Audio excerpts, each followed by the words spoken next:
Welcome to Orthodox Christian Theology. This is Craig Trulia, and with today are two of my favorite guests. There's Evangelist Nikitopoulos, and we have Deacon Enoch Elias. It's great to have both you guys on to talk about Ethiopian Orthodoxy. How are we doing today? Doing well. Thanks for having us. Wonderful. Thank you. Now, it's such an interesting topic to talk about Ethiopian saints, because there's so many saints we have in common, and it's been a real treat for me to read the Ethiopian Synaxarion, to read the book and translation of Saints and Lives of the Saints by Evangelos. We see there, Saints of Ethiopia. Link is below. It is a great book. It's not a long read. It's a good devotional before bed. I don't know. When do you guys read Saints' Lives? Mine is before bed. What's your guys' routine? I tend usually, as a rule of thumb, to read before bed because I find I'm more relaxed and I'm more gathered. Whereas during the day, I have like other things on my mind. So yeah, usually it's right before bed for me. For me, my reading, and I know as a father you can probably relate, it's gone down a lot. And so sometimes, actually, there's a Father Anthony Messa in the Coptic church. He's got an English parish in the greater DC area. He had this advice once that I took to heart, which is compel yourself to read 20 minutes a day. So in the evenings, I kind of compel myself, but I'm really worn out from work. I work at a Catholic school, and one of our things of our model is that we have extra hours. So I'm working like really long days. And so... so you do the aftercare too for the kids. Yeah, exactly. And a lot of my deep work is actually like on weekends. So after my post-liturgical nap on Sundays, when the coffee hits, or on Saturday mornings early before my son and my wife are awake. There you go. And which is why this show is scheduled when it is. And I could very much relate as a parent. The whole routine changes, and based on the children's stage, you adjust what you get done and when you get it done. I'm hoping to reach a evening devotional with the whole family where you have the Prologue Oak Read and evening prayers all together. Right now, we are up to a scripture reading, a chapter of the Bible, one saint's life together, and evening prayers. And so we're getting there, but it does take time. Let me say this, Deacon. Before I had the kid, every evening I'd read the Bible till I fell asleep. It would calm me down, and it was just a great routine. And I think you store it into long-term memory when you do that. Mm-hmm. And then can't do that. The kid, we're singing the kid to sleep, we're playing hymns. Believe it or not, Orthodox hymns help the child go to sleep. So we're doing all this, but now I can't read anymore because everything's about what helps this kid go to sleep. And this is the horrible thing about being an apologist, and I'd appreciate everyone's prayers. Now I cannot read the Bible the moment before I go to sleep, because then apologetics brain starts taking over. Right? I can't read. So you could read a saint's life maybe, but then you can't read just a work from the Father, because then the gears start turning and you can't go to sleep. So kids really do change that, and so I feel you and I share your pain, but it's a good sort of pain. Absolutely. Metropolitan Hilarion from your guys' tradition, Alfeyev, he has this book on Saint Isaac the Syrian, who may be an interesting, spicy person to speak of when we're talking about this kind of ecumenism of the saints. And in one of the pieces of advice that Saint Isaac the Syrian gives that I really like, Craig, whether you read it or not, you implemented it. He says people get caught up in how many psalms to read when they're doing the Psalter before bed. And he would say, actually, just stand up and do as much as you can until you collapse. And he's like, if for you that's 10 chapters, then it's 10 chapters. If it's a paragraph, then that. If it's a word or a phrase, and he says, you'll get the blessing nonetheless. Mm-hmm. Now, I think the Coptic tradition isn't the ideal that the monk finishes the Psalter in a day or something like that. What's the ideal in the Ethiopian monastic tradition? In the Ethiopian monastic tradition, there. Look at that! I got an Ethiopian in the chat. They love us. In the Ethiopian monastic tradition, there are a lot of different ways you can do it. Typically, I said 10 chapters because there's something called a nagus, or a king, which is what they call 10 chapters of the Psalms, and I think that's kind of enough. But yeah, there are some people who read it in a day. I met a monk before from a rural Tigray region, and he told me that on Good Friday he would read it 4 times in a row. So all 150 or 151 or whatever, like 4 times he would go through it in the same day. Now, is it a quick rhythmic chant, sort of like the Byzantine tradition has? Yeah, so that's the funny thing. So the guy, his native language is Tigrinya. Most of his monastic life has been in Ge'ez and Amharic. So you already have 3 different Semitic languages of Ethiopia. Ge'ez is the classical Ethiopic. It's the liturgical language, like the Old Church Slavonic and probably like the Koine Greek or the Old Greek. And so he could actually, because he's practiced in it, read the classical Ethiopic or the Ge'ez quicker than he could his native language. Because of what you're saying, like the rhythm and the chant. Now, how much Ge'ez would a pious Ethiopian understand just from attending the services and everything? Maybe 5 to 10%, but depends how pious, right? And depends, honestly, if we're talking about a man or a woman, because like our sisters, the Copts, and I don't know how it is in the Greek tradition, there's a lot of involvement, especially with males at a younger level, at the deacon level. And in the Coptic tradition, they have the more properly stratified hierarchy, I think, as you all do. Ours is much messier. It's all blended. And so you have many males, if they are pious, have gone through like the system at some point. And so they do actually have some training, and they would be a much higher percentage. Now, this sounds sort of like Orthodox Jews, which is probably a negative comparison, but so forgive me. But I remember at work, I was in this repair shop owned by these Orthodox Jews, and the wife was working behind the front desk. And there's all these Jewish prayer books and stuff because they've got Kabbalah and all that nonsense. And so I said, you learn all this? She says, no, that's for the men. We just look at Facebook all day.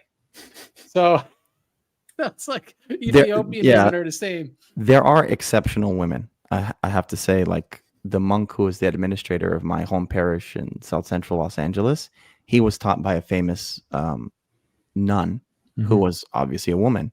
But I thought South Central was a style of basketball, no blood, no foul.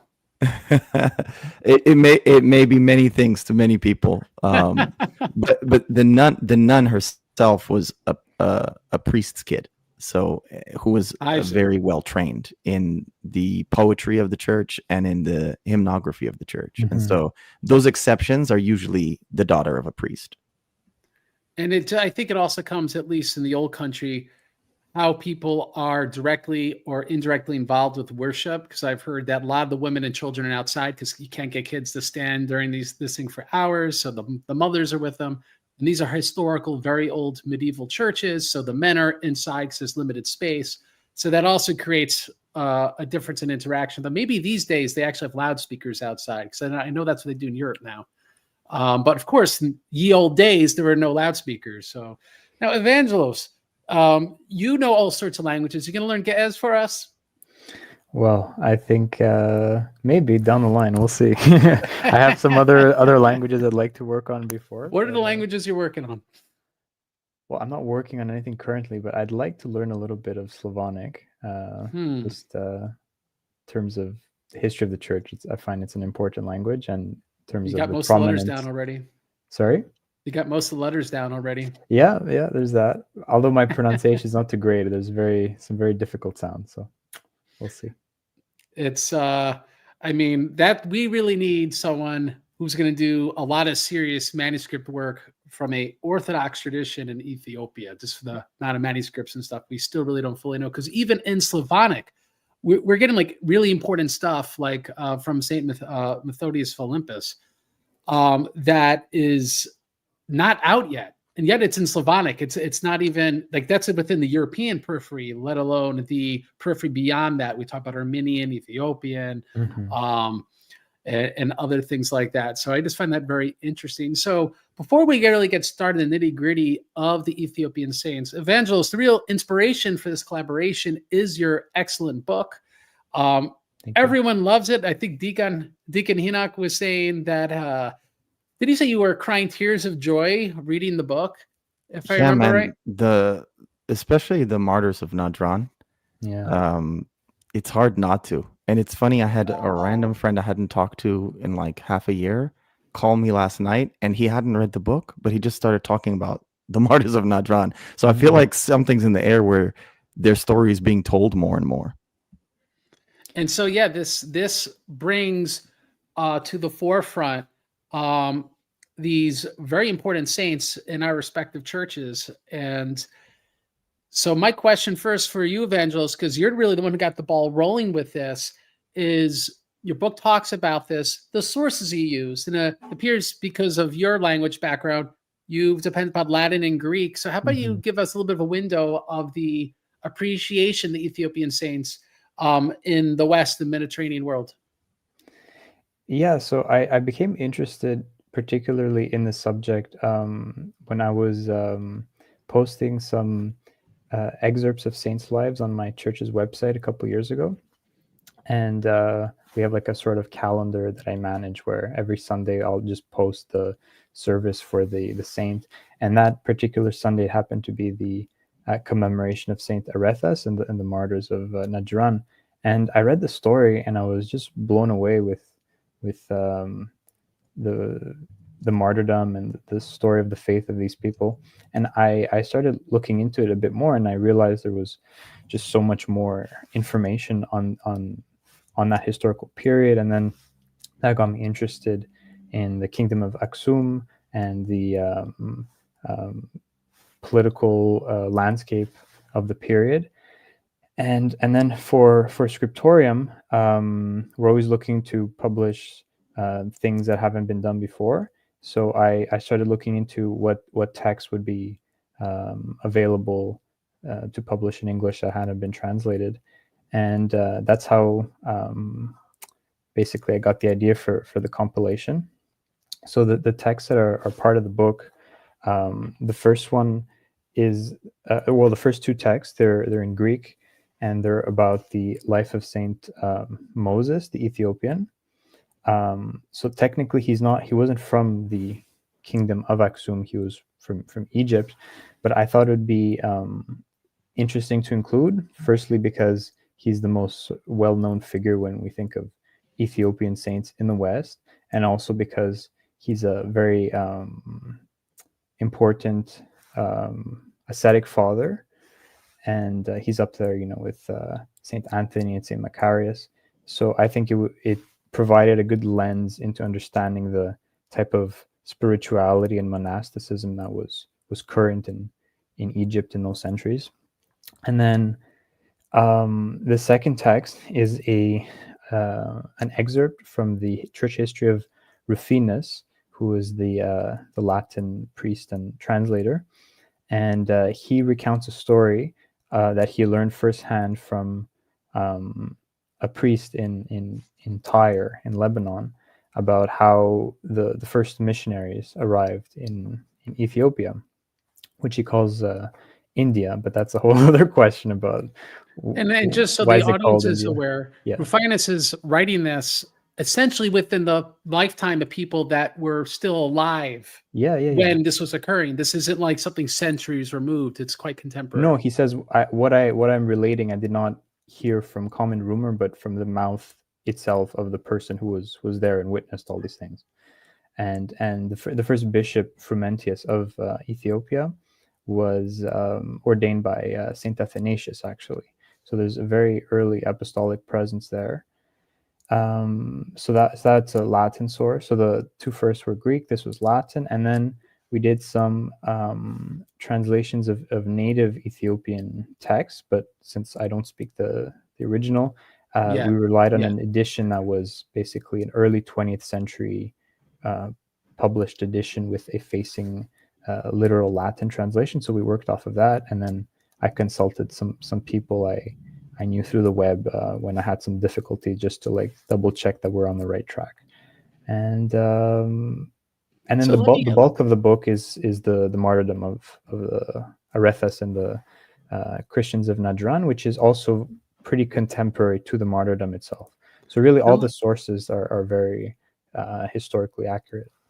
Now, let me ask two questions. One will be for you and the other for Deacon Enoch. So for you, what was the appeal of Ethiopia's saints during the Middle Ages, even when there was no communion between Ethiopia and the Eastern Orthodox or the Roman Catholics? Because they kept relating and repeating these saints' lives. So there was an obvious appeal of these saints. So what was that? What's your insight after translating this book? As far as I can tell, because shortly after this period, there were the Islamic invasions that really cut off the Horn of Africa from communication with the Mediterranean world. There doesn't seem to have been a great deal of awareness or I wouldn't say interest, but just it wasn't in the radar of the people at the time. The one exception would be the martyrs of Nadran, which was a very famous story, which was then incorporated in the various Synaxarian collections in the 10th and 11th centuries. And in one of those, the Minologion of Basil II, which is 10th century or early 11th century, it refers to King Caleb as the most Christian king. So there was a recognition that there was these holy people that were commemorated on the calendar. And then in terms of other references, I couldn't find many, but there was this one interesting one that I wanted to share with you guys. This is from Patriarch Germanos II of Constantinople in 1232. So this is in the period after the schism with the West, when they were in dialogue to perhaps reunite the two churches. He sent this letter to the cardinals of Rome, and he was an anti-unionist patriarch, but he was still trying to attempt this reconciliation, if we could say. And there was this interesting passage that caught my eye. So he says, "I write these things to your holiness only for recollection, for I know that you are filled with all wisdom and knowledge. This alone will I add, and I will end my peace, that there are many and great nations of like mind and in fellowship with us Greeks in all things. First, in the first part of the east dwell the Ethiopians, then all the Syrians, to the north the most manly Iberians, the Georgians, the Lazi, the Alans, the Goths, the Khazars, the innumerable Russian peoples, and the conquering kingdom of the Bulgarians. All of these hold to our church as a mother, remaining unshaken in the ancient orthodoxy." Which That's awesome. I found this interesting because, well, it's unclear which Ethiopians he's talking about. He could be referring just generally to maybe the Christians in India, but still, I found it was interesting that he would mention all these peoples in this letter to the West, and that he seems to show an awareness, first of all, of their existence, and that there is this shared Eastern identity or Eastern And certainly spirituality. this would draw interest in the lives of shared saints from Ethiopia. Mm-hmm. And I don't want to get ahead of ourselves, but we will discuss some surprising Constantinopolitan saints that are still to this day in the Ethiopian Synaxarion. And I'm personally suspicious that due to the Ethiopian mission in Jerusalem, that there were periods of reconciliation between the communions, and this may explain why there's shared saints and perhaps the statement you just read. But I don't want to unpack that too much at the moment, and I want to ask my other question to Deacon Enoch, which is, and it's an obvious answer, but we'd appreciate you kind of unpacking for us. Are pre-schism saints between our communion all Amharic or not? And how do Ethiopians feel about their ethnic diversity of their saints? So, pre-schism saints, it would be very weird to call them Amharic. The history of the language is very contested. It's a huge political issue. The Amharic tribe, of which I'm a member, were the dominant tribe of Ethiopia, and the main force, not the exclusive force, but the main force of the ruling class for over 700 years, from the 1200s till 1974, when communism struck. and they haven't been fully in power since over the past 50 years. A quick But because of interruption. Are you guys going to make a comeback? I hope so. Okay. One can All right. hope. So there's hope. All right. Sorry to If so, interrupt. we'll get another great Orthodox Christian king. We hope so. Okay, continue. Which, by the way, some people think it's like a historical impossibility. My parents are like that. My dad thinks it's impossible and he doesn't want it back. My mom thinks it's impossible and she would love it back. And then there are other people who, especially young people, who they're very nostalgic about this time that they never knew, and but for them it's all a dream. And I think were it to Well, it's because happen, it's in the fact, they golden would. age. It's Exactly. the golden age. Yeah. Exactly. And like before the 1200s, it becomes very hotly contested. From the 1200s onwards, Amharic speaking is very prominent, and we have Amharic literature. There are some people who trace some very like minuscule evidence to the 800s, and even I think once I've seen the 400s, but the 400s is very scanty. And so in all of the time period we're talking about in the early church, really the language at hand is Ge'ez, which is classical Ethiopic. And so that's the safest thing you can say. And even then we could say it's the language of the church and the empire. We're sure there were other languages around that were simply spoken and not written down. And so it's possible. I mean, just like when you think of, people don't discuss this often, but the North African fathers, right? If you're in Egypt, Athanasius was mentioned earlier. All his writings we get are in Greek, but very possible that in his home he was speaking Coptic. And later, after division, the church there decided to kind of start using Coptic more, even though Greek was the basis everywhere. And in the western part of North Africa, probably some Berber languages were spoken in the house of people like Augustine and Tertullian, but their written literary professional language was Latin, because Carthage and all that was included in the Roman Empire, and so that type of thing could have been going on, and Ge'ez served as that main official language or lingua franca during that early time. But by the way, on the coins at the time, on the Aksumite coins of this period, you see both Greek right? and Ge'ez. In fact, there are monuments at our old port site at Adulis from even when Ethiopia was pagan, and you see sacrifices to Ares in Semitic named Mahrem written in Greek on certain monuments. So they were bilingual even at that time as well. And of course, that's probably because the Red Sea or the Eritrean Sea, I was known in Greek. Eritrean just means red in Greek.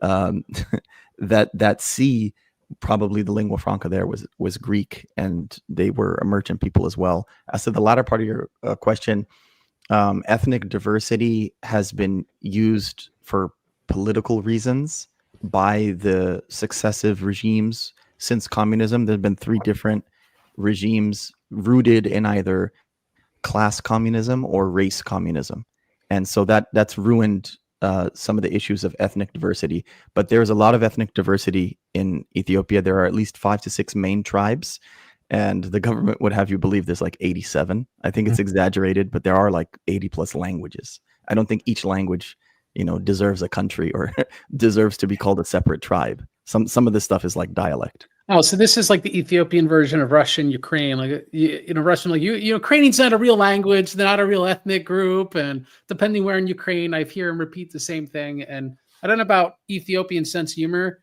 but Slavs have a very cold, dry sense of humor. And so they could be saying something ridiculous, but they'll give it with such a plain, matter-of-fact delivery. It's hard not to take it at face value. So even I'm not fully sure exactly what's going on.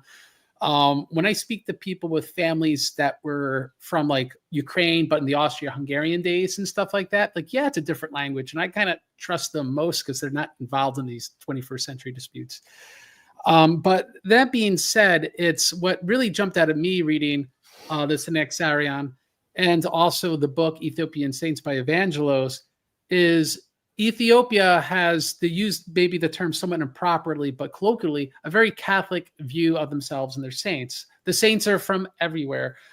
There's, of course, a large emphasis on their own national saints, like any synaxarion of any orthodoxy, but also a particularly large emphasis on Coptic saints, because it appears there's a great deal of dependence upon Alexandria, which would have been the Coptic Orthodox. And so I think that's quite palpable as well. Now, before we continue, I just want to give the audience an opportunity to pretty much see a few things here. For one, the mission in Cambodia. If shows like this bless you and really help you draw closer to God and learn a lot about the faith, please support the evangelization of the Cambodian people to Christianity at orthodoxchristiantheology.com/donate. Links are below. For just $10, you could be responsible for translating a Life of the Saint that's never been translated before into the Khmer language. A lot of donors have really been supporting this enthusiastically, and it's very much appreciated.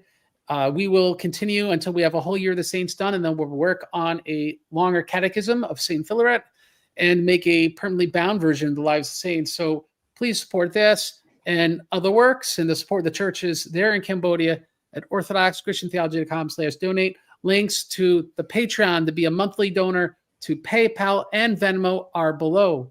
Also, if you want to learn more about this topic, about the lives of the saints, please see the Saints of Ethiopia by Scriptorium Press. Link is below to their Amazon link, and it's literally borderline given away for free if you look at the printing fees of these books.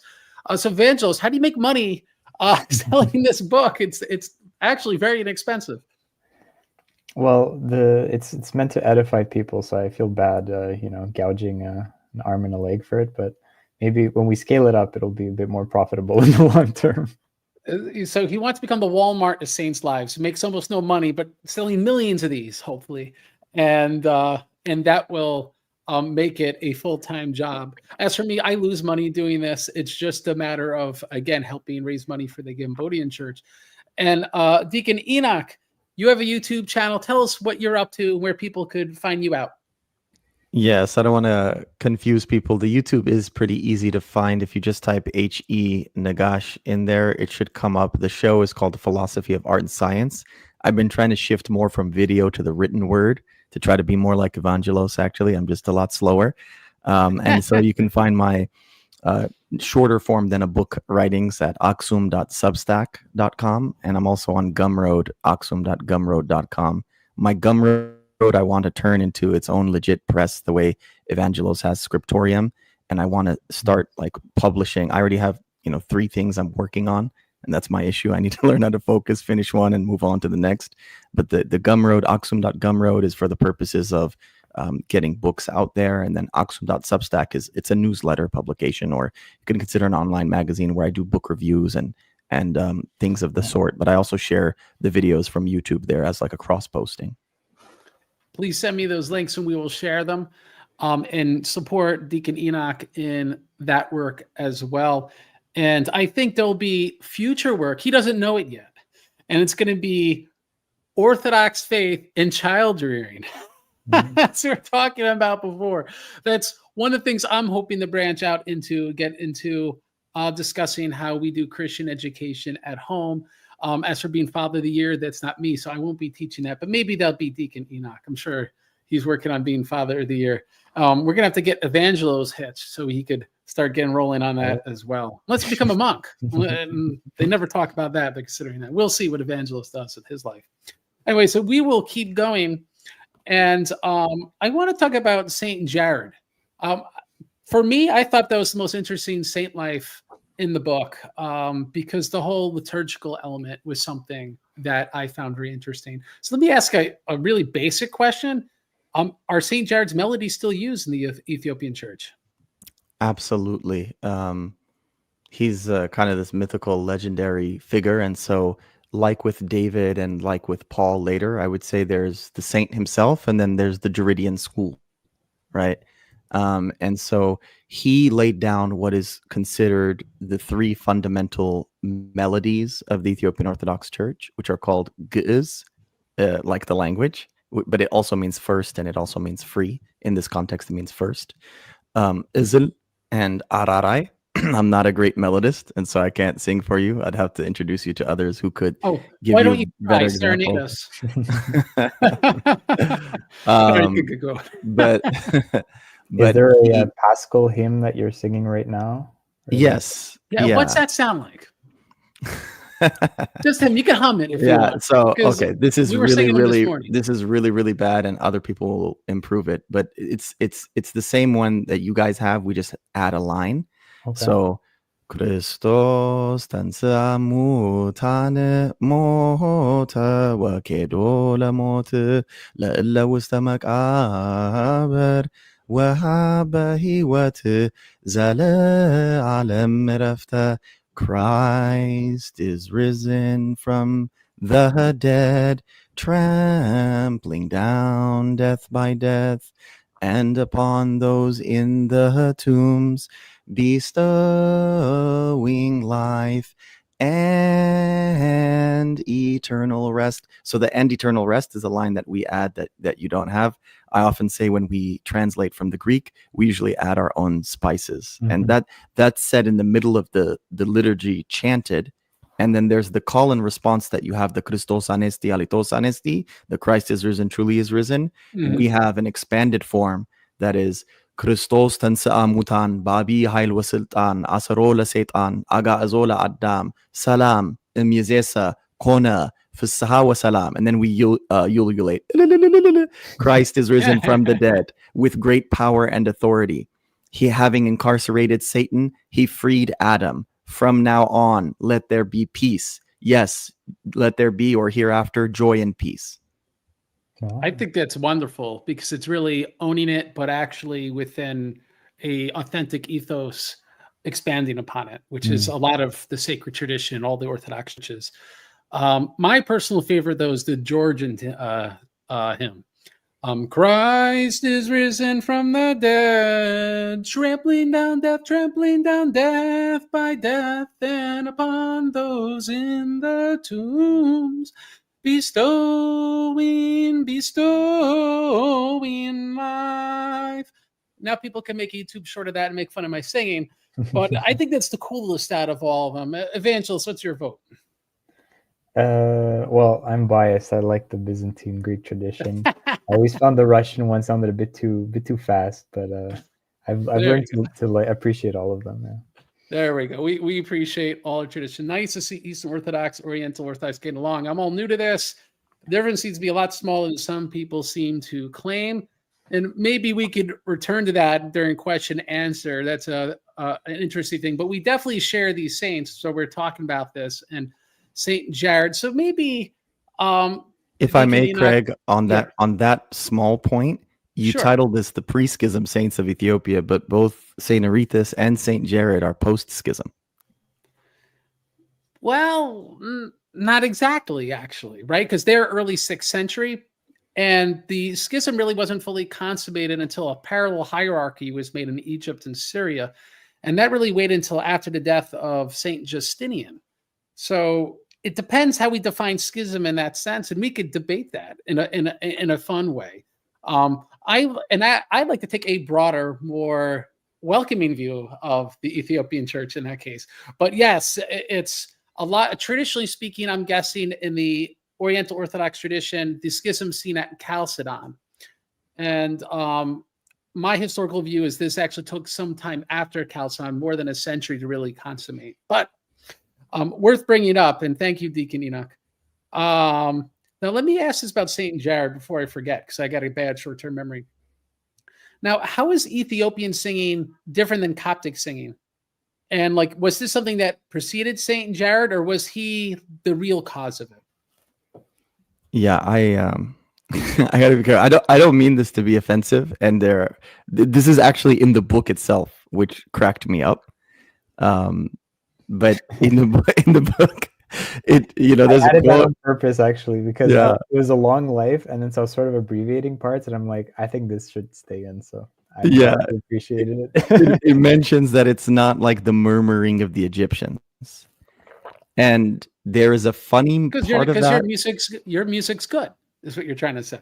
It is, and Unlike the other music. I appreciate the Copts too, but to speak about it in like a mature way, it's both comedic and tragic, right? Hmm. The comedy element is this it's not like the murmuring, right? And I had some Coptic friends laugh at that too in reading that review, and they kind of agree. But the reason behind that is because like another name for the Coptic Church is the Church of the Martyrs. You know, they've pretty much like almost never run themselves. They're always being conquered by different people, and they've been under the specter of Islam, different groups, like now local Muslims, but for a long time, different Turkic groups were running them ever since like the Mongols or the Huns or the Mamluks or whoever was coming down, right? And so they were and have been in that kind of primitive early church, persecuted church state, like the pre-Constantine church, throughout their entire existence. And that makes for a very different church. And so they have a more muted rite, R-I-T-E, because they haven't been given the kind of freedom to elaborate. They've always been in the persecuted state. What's interesting about the Byzantine tradition, I know from one of my mentors, the great Father Mark Boulos, who's from your tradition, but whose father is a Copt and his mother is a Palestinian from the Greek Rite. He serves in the Twin Cities in Minneapolis and St. Paul, and has for many years. He told me he was a student of John Meyendorff at St. Vladimir's. Yeah. And he told me there are two main rites in the Byzantine tradition. There's the original Palestinian rite, which is just like the recitation of the Psalms, right? And I've heard Father Maximos Constans say this as well. And then the other rite is this more elaborate, the proper Byzantine tradition, which almost draws on like the theater tradition that was pagan and was there before, and then baptizes it into the Christian rite. And those two were fused together. And in Ethiopia, similar things I could say happened. We maintained our sovereignty throughout. We were never conquered. And so because of that, even after Constantinople fell in the 1400s, we had another 500 years to elaborate this tradition. And that's why I say the school of Jared, because Jared is from the 6th century, right? And so he established the base melodies. Before him, it says that the church was Wurdenibab, which is like, this is what it sounds like. This is Wurdenibab. It's called the descending voice. And everything was read in this way. People learn how to read and write in this melody. And we use it when we read the readings because it's considered to be a more solemn voice during Good Passion Week, during Holy Week. And it says before Jared, that's how the whole liturgy was read. And it could still be done that way now, but people don't do that. They sing these elaborate melodies that began in the 6th century, but then were elaborated upon for 1400 years after that. So it's a whole in a school of sovereign music. state. Absolutely. It's And there are rival schools within Ethiopia, within different regions, some which are recognized as universal houses of certification for that school, and others who are still competing to this day. And so there's a lot of lack of standardization even within Ethiopia. It's what I find, honestly, I don't know, not the right word, but like fantastic, is the ossification of the Ethiopian tradition, that you have all these ways of singing and doing things that are going back preceding the 6th century. And so this is something that is very common among a lot of the Orthodox traditions, besides maybe the Russians, because they've totally revamped all their music in the 18th century. And but it's just something that shows you preserve the original way of doing it, and then you continue with improving upon it and doing it in different ways. I don't know, something I've always appreciated about Eastern Orthodoxy as a whole, because I'm a convert. Both of you were born into this faith and then owned it for yourselves, of course, as adults. So I see this almost like more as an outsider, seeing how the Orthodox traditions preserve their liturgical diversity. Now, let me ask you about this, because this I find very peculiar, specific to the Ethiopian way of doing things, is the use of instrumentation. I think drums. Could you explain to me the use of instrumentation in Ethiopian Orthodoxy, and does this come from St. Jared? Yes, so it is attributed to him. The exact like verifiable history is mucky, and there's a lot of scholarship being done on it. Frankly, there are a lot of Ethiopians, but also Europeans working on it in Hamburg, Germany, at Hamburg University. There's a huge library, and they're working on trying to exactly find the dates. What's positive is that the more they try to make it seem like more modern, the more they keep finding older manuscripts, and that always makes me pleased.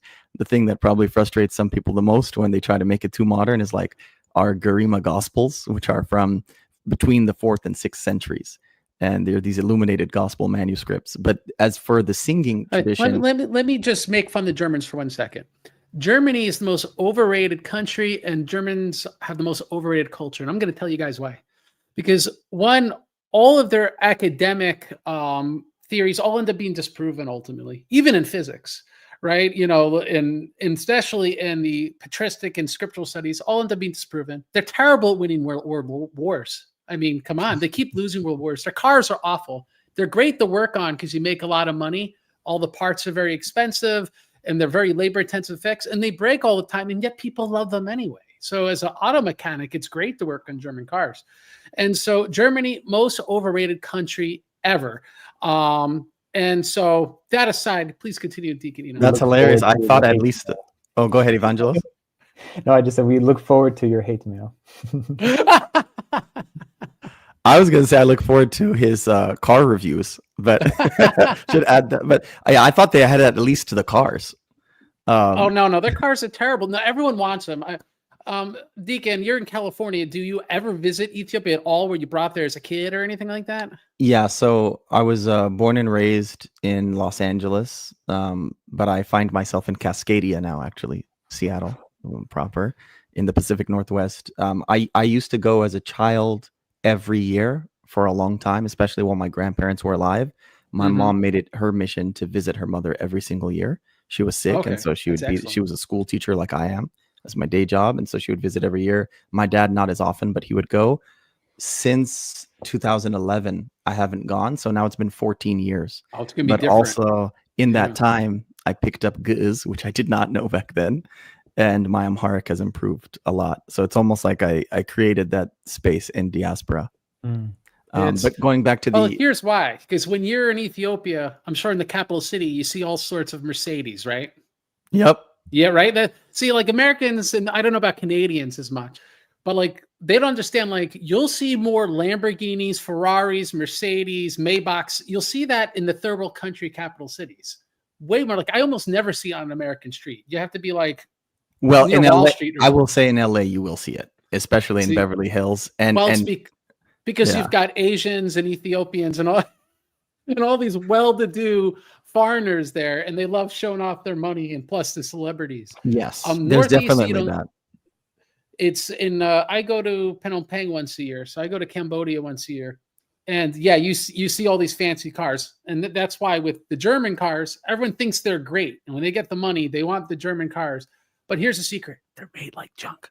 So that being said, it's anyway. We're here to talk about Ethiopian saints. Yeah, to get back to the Ethiopians, by the way, trust the Japanese cars. I don't know how you feel about that. And the Asians, yeah, Cambodia, same thing. The reliable cars are Toyotas. Yep, almost all Ethiopians have had a Camry or Corolla in their life. There you go. But the instruments, Toyota Helix too. If you're in the countryside, maybe a Toyota Helix. Yeah, a lot of people misinterpret the drum online. You see actually certain hateful ortho bros and rad trad Catholics who get confused by the drum because they think that we're using it during the Eucharistic liturgy. And that's the big confusion that happens. Okay. Our Eucharistic liturgy is like all the Orthodox traditions, a cappella. And the one exception to that is that there's a bell, and the bell is rung at certain particular moments, like this Christ is risen troparion, or hymn that we were just talking about, and like the Lord have mercies right before receiving communion and at the beginning. So the bell kind of marks certain occasions, but it's not really a musical instrument. It's very brief. The Eucharistic liturgy or the divine liturgy is a cappella. Because we've had all this time to elaborate, what Jared does, I mean, these aren't the best translations, but if you use like Vespers and Matins as like stand-ins, what he does is it's way beyond that. 3 to 4 times a month, there are Geridian services from the night before around 8 p.m. until 5 a.m. And so I don't know if you call that Vespers or Matins, but whatever that is, it's before the Divine Liturgy. All night vigil, yeah. It's a night vigil, and it's done 3 to 4 times a month. If you're in the city of Gondar, which I always say for the Lord of the Rings fans, that I'm sure that the African J.R.R. Tolkien drew upon this great African city, Gondar, which preserved and elaborated upon a lot of Jared's tradition, especially from the 1600s onwards. If you're in the city of Gondar even today and many moons ago, because the lives of the saints are celebrated and commemorated every day, you can do a vigil like this every single day if you want to.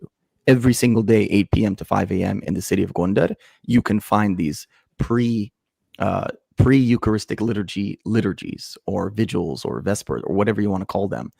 And so it's within that tradition that the kabaro, or the Afro-Asiatic kettle drum, is hit, and the prayer staff or the walking stick is held. And then we also have this anasal, which is the sistrum or the sistra, which you see also, Evangelos would appreciate, in the artwork from the island of Crete during the Minoan civilization. You see them using the same sistra. Right. Yeah, you see it also in the ancient Egyptian pharaonic religion as well. And so those are very ancient instruments. But the sistra, the kettle drum, which is a hand drum, and the walking stick or the prayer staff, like those 3 instruments are used throughout the year, except during Lent or the Great Fast, we take 2 months where we don't use the sistra and we don't use the drum at all. Now we're going to change gears. I want to talk about the origins of at least the Ethiopian Orthodox Church properly, and this gets into Saint Frumentius. He's considered Ethiopia's first bishop, but Christianity obviously existed in Ethiopia before then. So this is open to either of you. Was it a bishopless church, or was it just erratic who was bishop? Because, obviously St. Matthew was a bishop. So how did it work before St. Frumentius? I could go first, and then Deacon could flesh it out. There you go, Evangelos. So there is an early reference, of course, in the book of Acts to the Ethiopian eunuch who's baptized. And then there is some debate about whether he was from Aksum proper or he was more from the region of Nubia. But it is a recurrent theme in scholarship, that people have noticed some Judaic influences in the Ethiopian church. So that either speaks to perhaps a substratum that was there beforehand, and then when the apostles preached, people converted from that, and then they kept some of these practices. In terms of the earliest bishop, I think Frumentius would be the first bishop, because in Rufinus's account, he says that at the time the only Christians in the country were merchants from the Roman Empire who would come down the Red Sea, and it was actually Frumentius who encouraged them to build permanent places of worship and churches, and as Rufinus says, for the seed of the Christians to rise up in that place. And then afterwards, there doesn't seem to have been a continuous succession, or if there was, it's not recorded, because there's different missions that are attested fragmentarily in later sources. In the, for example, in the early 5th century, there's this Bishop Moses of Adulis who is referred to, and we don't know anything more about him. He's just referred to by Palladius, a writer of that period. And then there were some other missions that went to that targeted Yemen, but those were sent and financed by the Arian emperor. And then really it's really in the I would say late 5th century and early 6th century that there's a much more developed hierarchy that comes into place that we can trace. Deacon Enoch, do you have anything to add to that? Yeah, I think even from Frumentius all the way, let me just go back and say to his point, I think it's very clearly Nubia in many places in the New Testament and Old Testament / Meroe. and I think there was a strong Christian community there till about the 4th century AD. And we pretty much appropriated their name and have been Ethiopia since.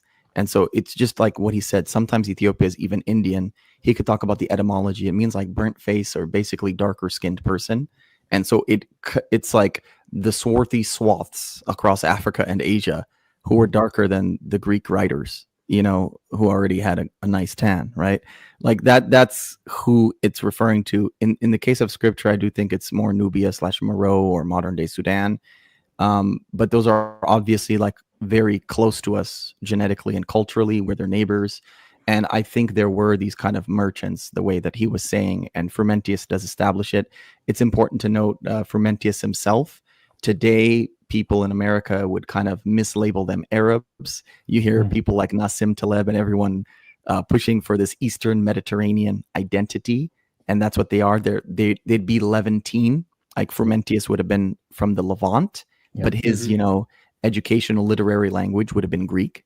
And so you see a lot of Greek loanwords, especially during Passion Week, used in the Ethiopian church, and especially even more in the Coptic church, like Pantokrator and Agios, and many more. Even we have a famous line where we quote the thief on the cross on the right of the Lord, and we say in Greek on Good Friday, "Remember us, Lord, in your kingdom," in like a very bastardized Greek, like still to this day. And only on that day, but probably still better than how we speak Greek in America.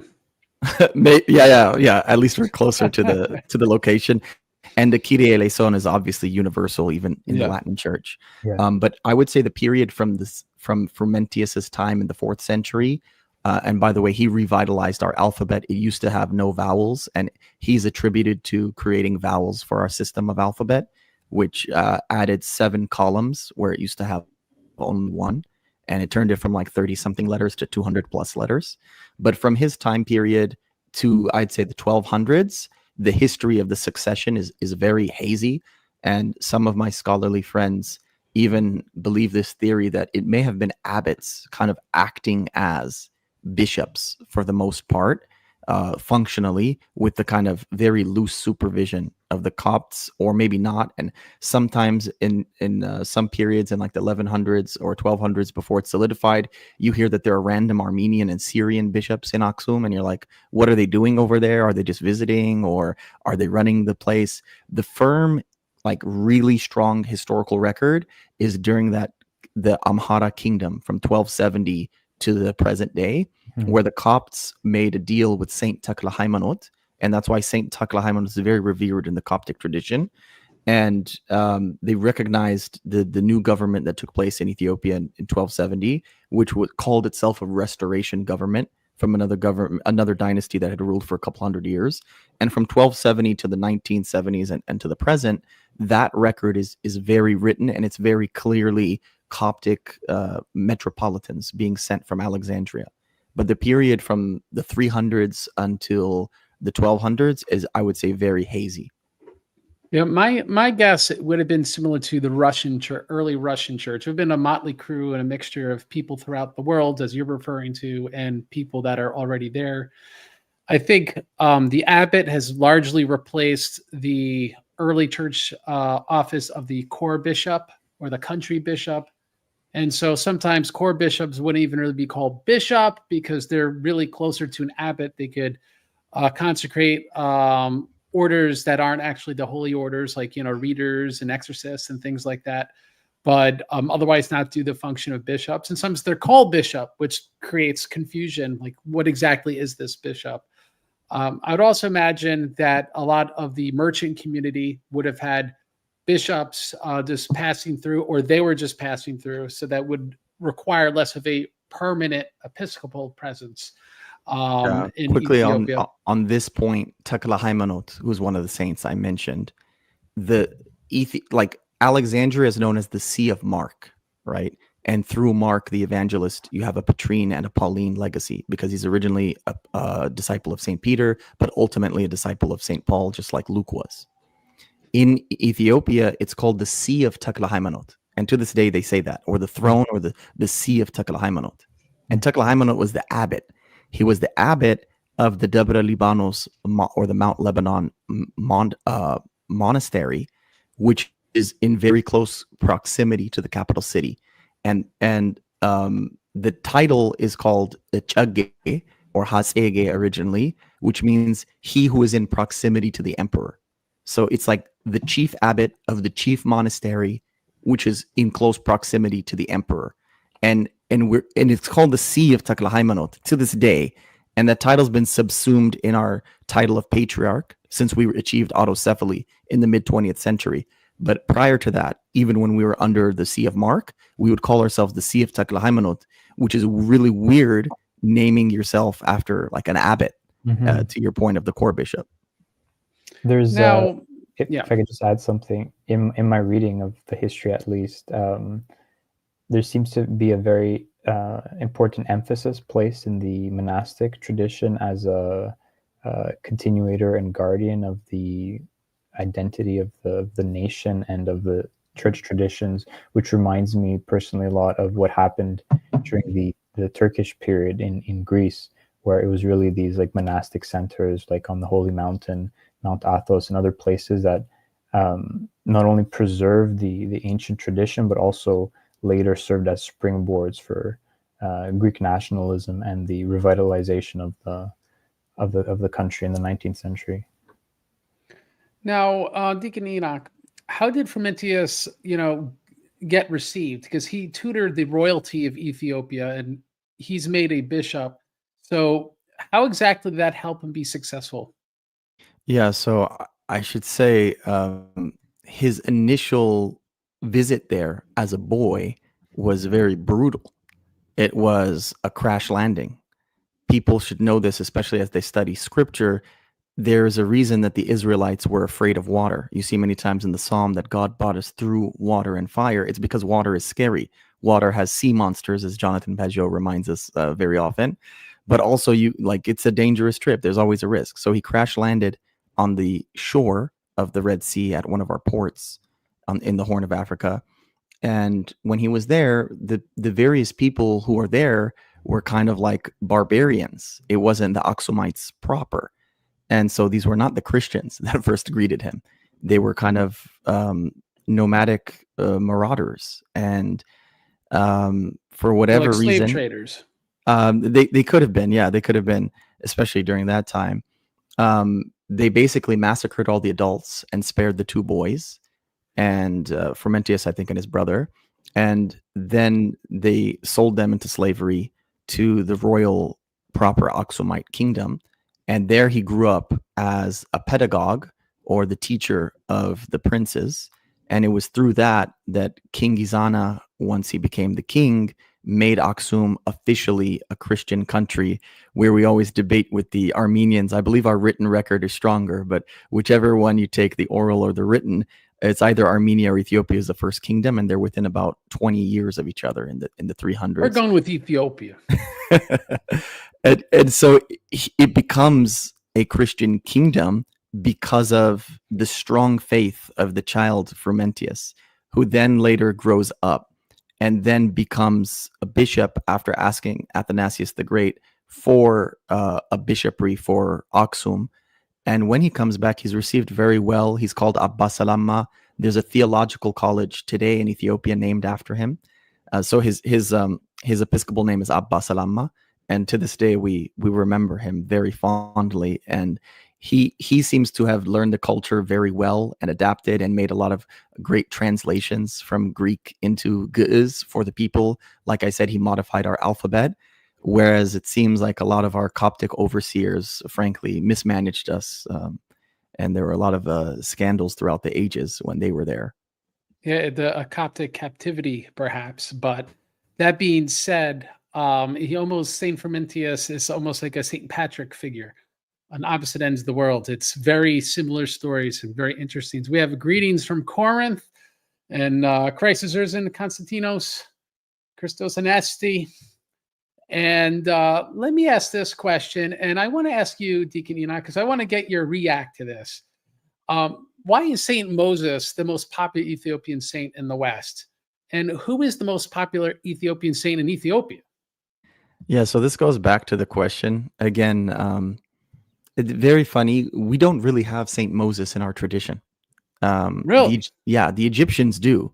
And because we're in the same communion, he's within our communion. But in our text, I've never come across like an original Ge'ez text of Saint Moses. And in English, he's alternatively called Saint Moses the Ethiopian, Saint Moses the Black, and Saint Moses the Strong. And I've been to a great monastery of his in Barstow, more specifically Newberry Springs, California, which is the halfway marker between Los Angeles and Las Vegas. And it's dedicated to them. And I've read the life of this saint before, and it was great to read Evangelos' translation as well. But this saint, I think, is so powerful because he's so gangster. There's this guy on TikTok who made like these gangster edits, and a lot of people do it because he was a real thug. If you've ever seen Aladdin and the 40 Thieves, it reminds me a lot of that story. He was like a real bad guy, a real bad man. Hardcore. And so his conversion was very much like Paul. I think it's the reason we like Paul so much.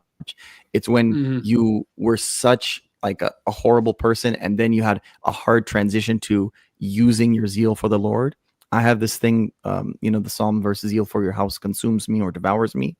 And the Lord quotes it when he's throwing over the tables of the money changers. I think that like my favorite person is a zealous person. The people I have a pet peeve for are the lazy Orthodox, and there are some, because a zealous person, even if they're going the wrong way, you can redirect them to the right way. My football coach in high school used to say this all the time. He'd say there's no such thing as a hard mistake. If you go out there and hit somebody, you're doing your job. And so I think there's a way to redirect a zeal. It reminds me of St. Joseph the Hesychast, that before he became a monastic, Elder from blessed memory makes mention that he was a merchant in the city, and he would fight with, I guess they were like Russian immigrants, which were the day laborers of Greece in those days. He'd fight with the Russians because I guess they'd try to rob him. And so all that strength and, quite frankly, aggression and energy was channeled into his asceticism. So, right, like you're working with that in order to direct that in a holy way. Absolutely. And the second part of your question, the actual most famous saints in Ethiopia, it's obviously Saint Taklahimanote, who I mentioned earlier, but a great mirror for Saint Moses the Black, or the Ethiopian, I always would say is Saint Gabra Manfas Kudus. And Saint Gabra Manfas Kudus, according to Ethiopian texts, is an Egyptian, but then the Egyptians don't have any text about him, as far as I know. And so that's a great mirror, where they have someone they call an Ethiopian we don't have text about, and we have someone we call an Egyptian we don't have text about. He's the saint that grows his hair out all over his body, so he walks around naked because his beard and hair covers his whole body. And he's so in tune with nature and the creation that when a bird is thirsty, he lets the bird drink out of his eye. And so Saint Gabra Manfas Kudus is a big saint.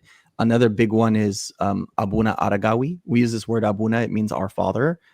We use it of Taklahimanote. We also use it of Abuna Aragawi. Abuna Aragawi is one of the 9 saints.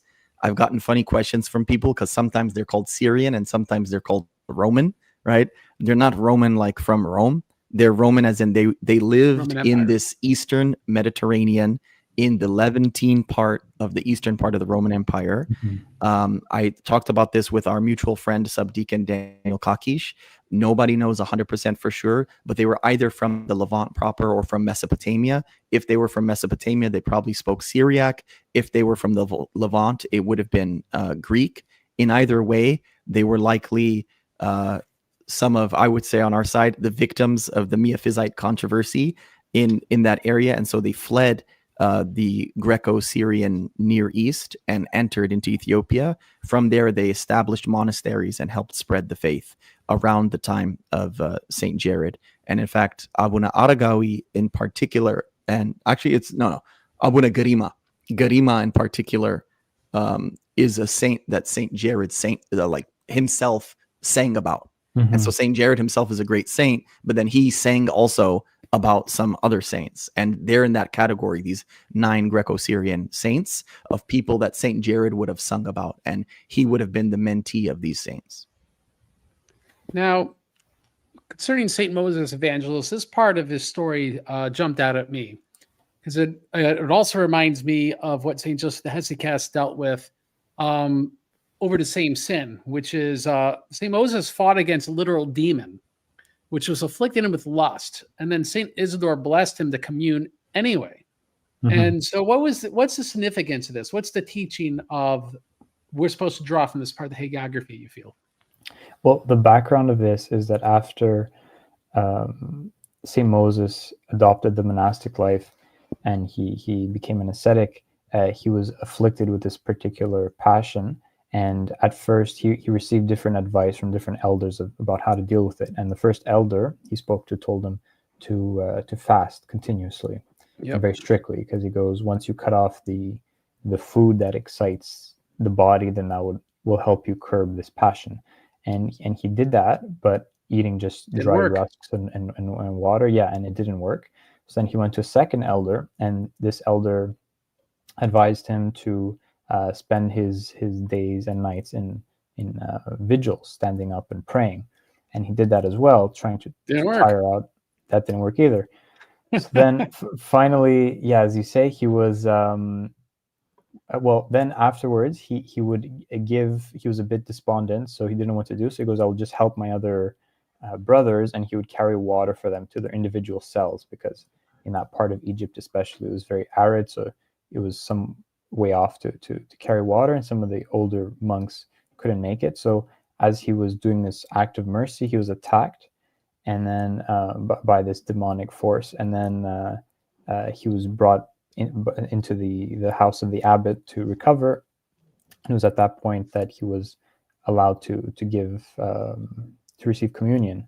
So I think that the message is that ultimately, and this is something also, there's a very similar story in the life of Saint Nihilus of Rossano in Calabria that we translated, where there's something similar that occurs with the passion of lust. The idea is that ultimately we cannot free ourselves of these things. We're too weak to do this ourselves. So everything comes through the grace of God and us cooperating with it. So it's not that we're ever worthy enough to receive Holy Communion, but it is a gift that God gives us to strengthen us. But obviously, absolutely, we have to approach it with reverence, like St. Moses did in repentance. But I think it shows that the strength, my power is made strong in weakness, as the psalm says. So that's what the story is about. On that point, may I ask you too about your liturgy? Sure. Yeah. So in our liturgy, right before communion, in the beginning of the liturgy, we say one is the Father, one, or only the Father is holy, only the Son is holy, as only the Holy Spirit is holy. But then it's repeated right before communion, and then we say Kyrie eleison. We say Lord have mercy. They say the Jesus prayer. Do you have that in there in your liturgy? Because that I think gets to the point that you just said, that nobody is worthy except he who says he's not worthy.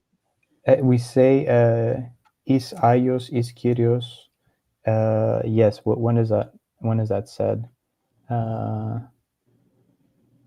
I think it's right before the consecration of the Eucharist. Yes, that's chanted, right? Yeah. One is holy, one's the Lord Jesus Christ. Glory to God Father, right? Yeah.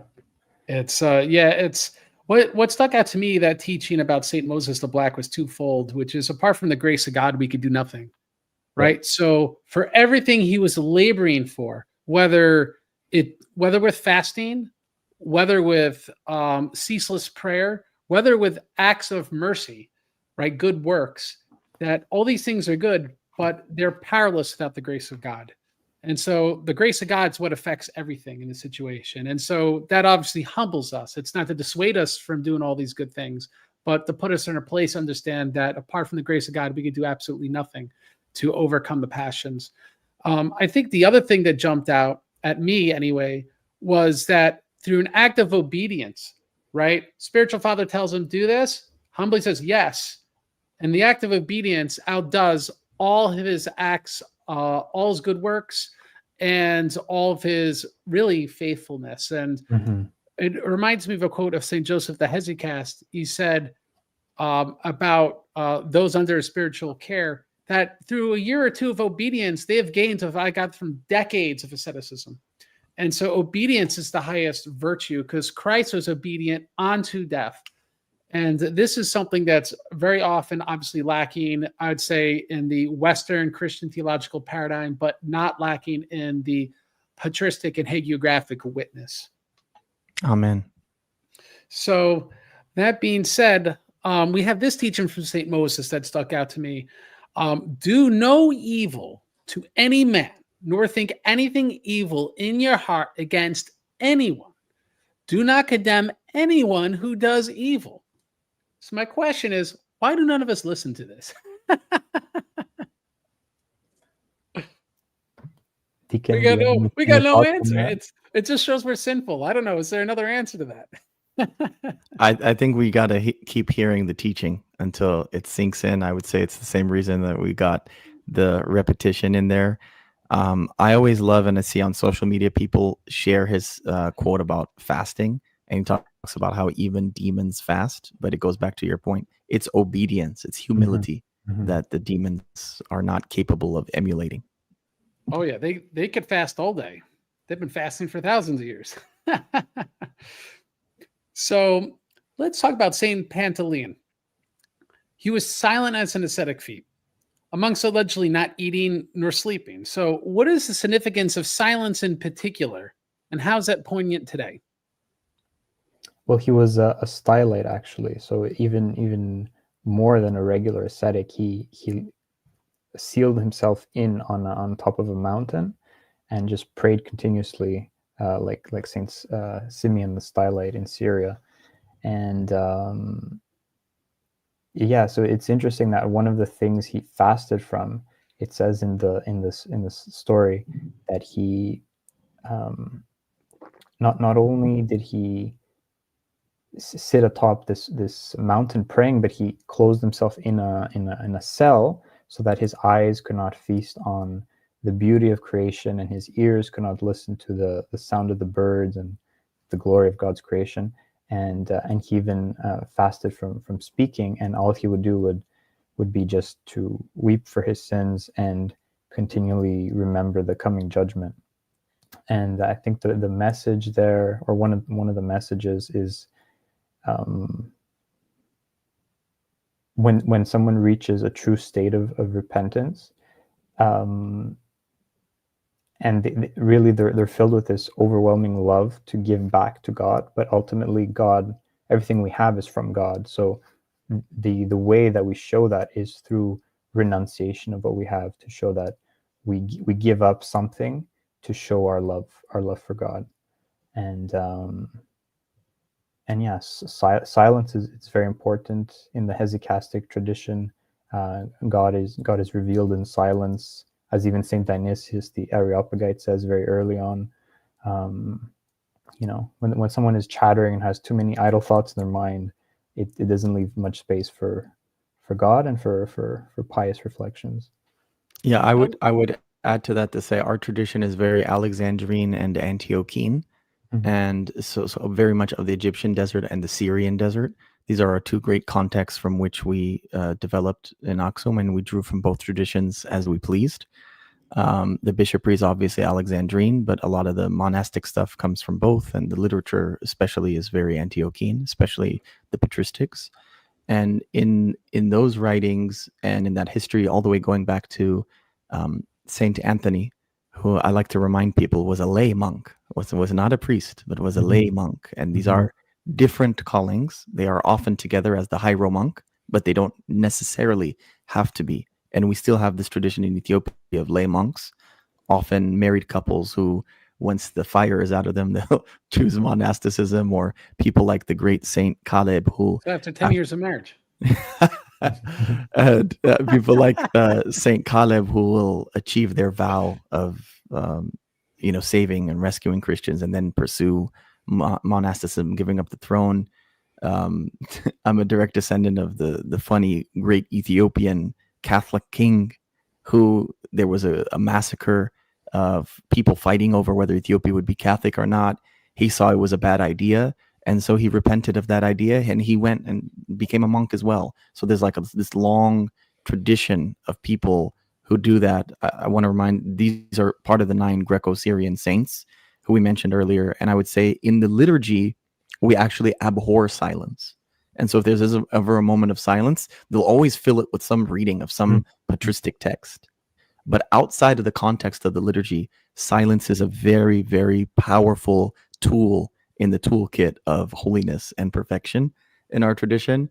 And I would say, especially for those of us who are not allergic to reading, we're filled with so much knowledge that the hardest thing for us to do is to be silent, and so it's a great practice. That's a good point, and I have no wisdom as to have silence because I lack this. But let me ask this before we continue, San Pantaleon, because we mentioned Saint Dionysius, and we know that Alexandria had such an important import upon Ethiopian Orthodoxy. Does Saint Dionysius of the Areopagite ever come up in any context in Ethiopia, or not really? And so, it's very interesting that you said that. There was a reading during Passion Week. So during Passion Week, we read everything. And so there was a reading during Passion Week where I heard his name come up, and I don't know a ton about him, to be frank. I don't hear a lot about him from our tradition, but there was something during Passion Week that I did hear that was attributed to him. So he's somewhere there in the readings of the church, but not a huge figure. Now, let me ask this to Evangelos. Why was St. Pantaleon venerated in the West when he's reputed to be one of the 9 saints who were allegedly non-Chalcedonian? Why did Rossini translate his life, and would we have really known about him otherwise? So it's interesting because, in the Ethiopian tradition, he's referred to as Saint Pantaleon, which would be a version of the Greek word Pantaleimon, which means all merciful. But in the martyrdom of Saint Arethas, in the chapter that talks about King Caleb sailing over to Yemen to avenge the death of the Christians, there's a scene where he visits a stylite to get his blessing. And then, based on the comparison essentially of the two texts, this seems to be the same person that's referred to in the life of St. Pantaleon. But there he's referred to as Abba Zonenos. So he's given a different name. So perhaps he had multiple names, or tradition just gave him this title of Pantaleimon because he was merciful to people. We don't know. But in there it says that he was a Roman from the city of Ela, which is the ancient name of Aqaba in Jordan. Which is interesting because that would seem to point to a more Alexandrian or Egyptian Middle Eastern origin, as opposed to Syrian or Mesopotamian one that Deacon Enoch referred to before. The Italian editor that you mentioned, Rossini, he was active in the late 19th and early 20th century, when there was that Italian colonial influence in Ethiopia. So I think he was approaching the question more from a archaeologist standpoint, interested in these texts. So there's no reference, at least that I found, that this particular saint had a appointed feast day or commemoration in the outside of Ethiopia. Just apart from that reference in the life of Saint Arethas, in which he's referred to as a holy stylite and a man of God. But then that opens the question of what is the dating and the origin of these 9 saints, which is something I tried as best as I could in the literature I had to find.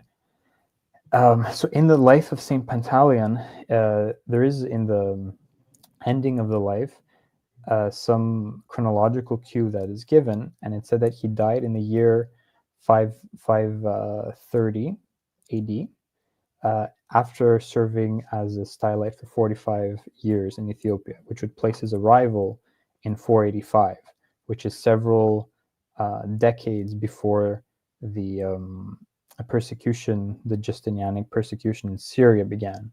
And there are other points of correspondence that seem to agree on this late 5th century date, at least from the historical sources. Most notably, you have the Alexandrian chronographer Cosmas, who visited Ethiopia in the 520s, and he already says that the country was filled with monastics and Christians and martyrs already at that date. So that would seem to point out to a bit of an earlier period of evangelism in the kingdom of Aksum then is later assumed by the historiography.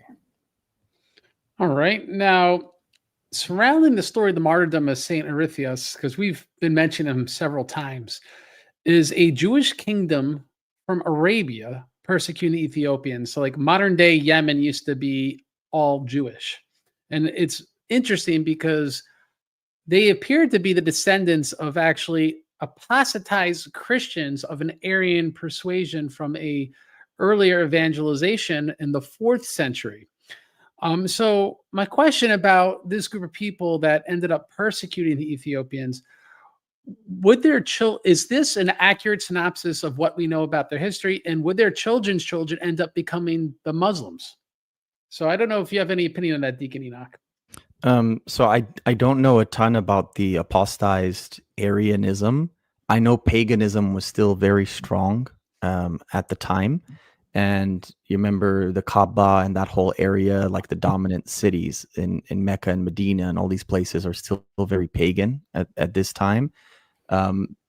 There was an Aksumite presence after this, after the rescuing of them for like 50 years. And so I think my understanding is that more than apostatized Arianism, paganism was more widespread in the region, but he converted to Judaism, and then he had like this Jewish kingdom that was persecuting Christians. The Aksumites take it over for like 50 years, but St. Caleb is not managing it because he then takes his vow of monasticism, goes back. There's some leadership change even amongst the Christians. And then the Sasanian Persians, who were Zoroastrians, come. And it was the Sasanians who overthrowed them and severed our connection to that side of the Red Sea for centuries, really. And then the rise of Islam overtakes the Sasanian Zoroastrian Persians. And so eventually they did become Muslim, but there might have been a short period where they were at least ruled by Zoroastrian. I don't know if any of them became Zoroastrian, but they were ruled by the Zoroastrians for a while as well. And then eventually, yes, it did become Muslim. But by the way, to this day in that area, there are still Yemeni Jews, a very small fraction, especially in the highlands. And the most fascinating thing about the genetic information is that those Jewish Yemeni seem to be the most real Yemeni people, because on the lowlands of Yemen, they always have trace Aksumite or Ethiopian ancestry in their DNA, which the opposite is not true. Often they think that we're just Yemenis mixed with East Africans. We are something, but I think it's more Mesopotamian or Levantine, not exactly Yemeni. And in the opposite, our African side is found in them, except for the Highland Jews. Mm-hmm. And most of those Highland Jews have since, in the 20th century, emigrated to the state of Israel. Well, it's I just find this interesting because my wife's theory is that Native Americans in North and South America originate from Southeast Asia. And if you look at just how they look, I did no gene research. It just, when I first was dating my wife, she's like, oh, I think Cambodians maybe started the Americas. And we just look at a face, I was like, well, maybe they came over canoes. I don't know, because they do look similar. Because I'm not sure how much I believe in that land bridge. But that being said, it's Evangelos, you sometimes have hot takes on history. This Jewish kingdom, were these people historically pagans, and the ruling class became Arian Christian, and the ruling class became Jewish, and then the same ruling class became Orthodox for a little while, and then they became Muslims? Is this kind of like the story of the people there, or is that an accurate synopsis in your view? I think we have records of the ruling class in the 5th century converting to Judaism, and then that led to an en masse conversion of the peoples there. So they're not historically Israelites, let's say. They're more like the Khazars who converted later on. But they seem to have taken like the Judaism very much to heart, because we have records even in the 5th century of them persecuting some of the Christian missionaries. As far as the Arian mission goes, it sort of just falls off the map. So I would think that it wasn't really an important factor. In the saints' lives of the period, there are references to Nestorianism, which was more prominent in the Persian Gulf side, so the opposite of the Red Sea.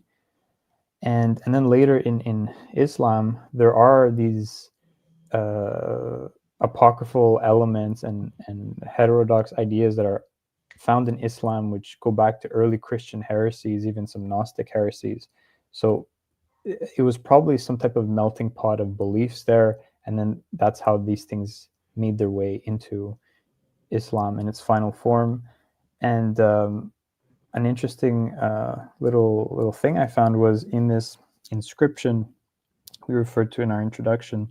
This was discovered in the 20th century in Yemen, and it records literally the Jewish king's victory over the Nadranites, and after having killed them and sold them into slavery, some of his commanders wrote this inscription on a rock to commemorate the occasion. And it ends after they name all the spoils that they acquired. They say, "Might Rahmanan," meaning the merciful one, bless their sons, meaning the sons of the commanders of Dunuas's army. And then they put the date, the month, Madra'an of the Sabaean era, 633, which would be AD 523. And it's been remarked that title that they use to refer to God, Rahmanan, the merciful one, it's one of the main titles of Allah in the Islamic tradition, Al-Rahman. So it seems that a lot of these Arabian Jews converted en masse to Islam, and that's where a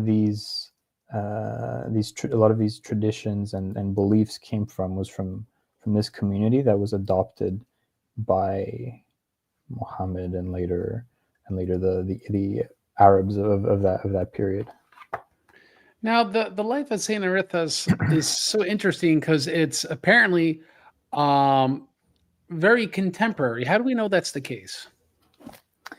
So it was the life of Saint Arethas was written in Greek, probably during the reign of Justinian, and it might even have had a propagandistic or ecumenical reason for it to have been written, because at the time Justinian was trying to reconcile the Severian faction with the church in Constantinople.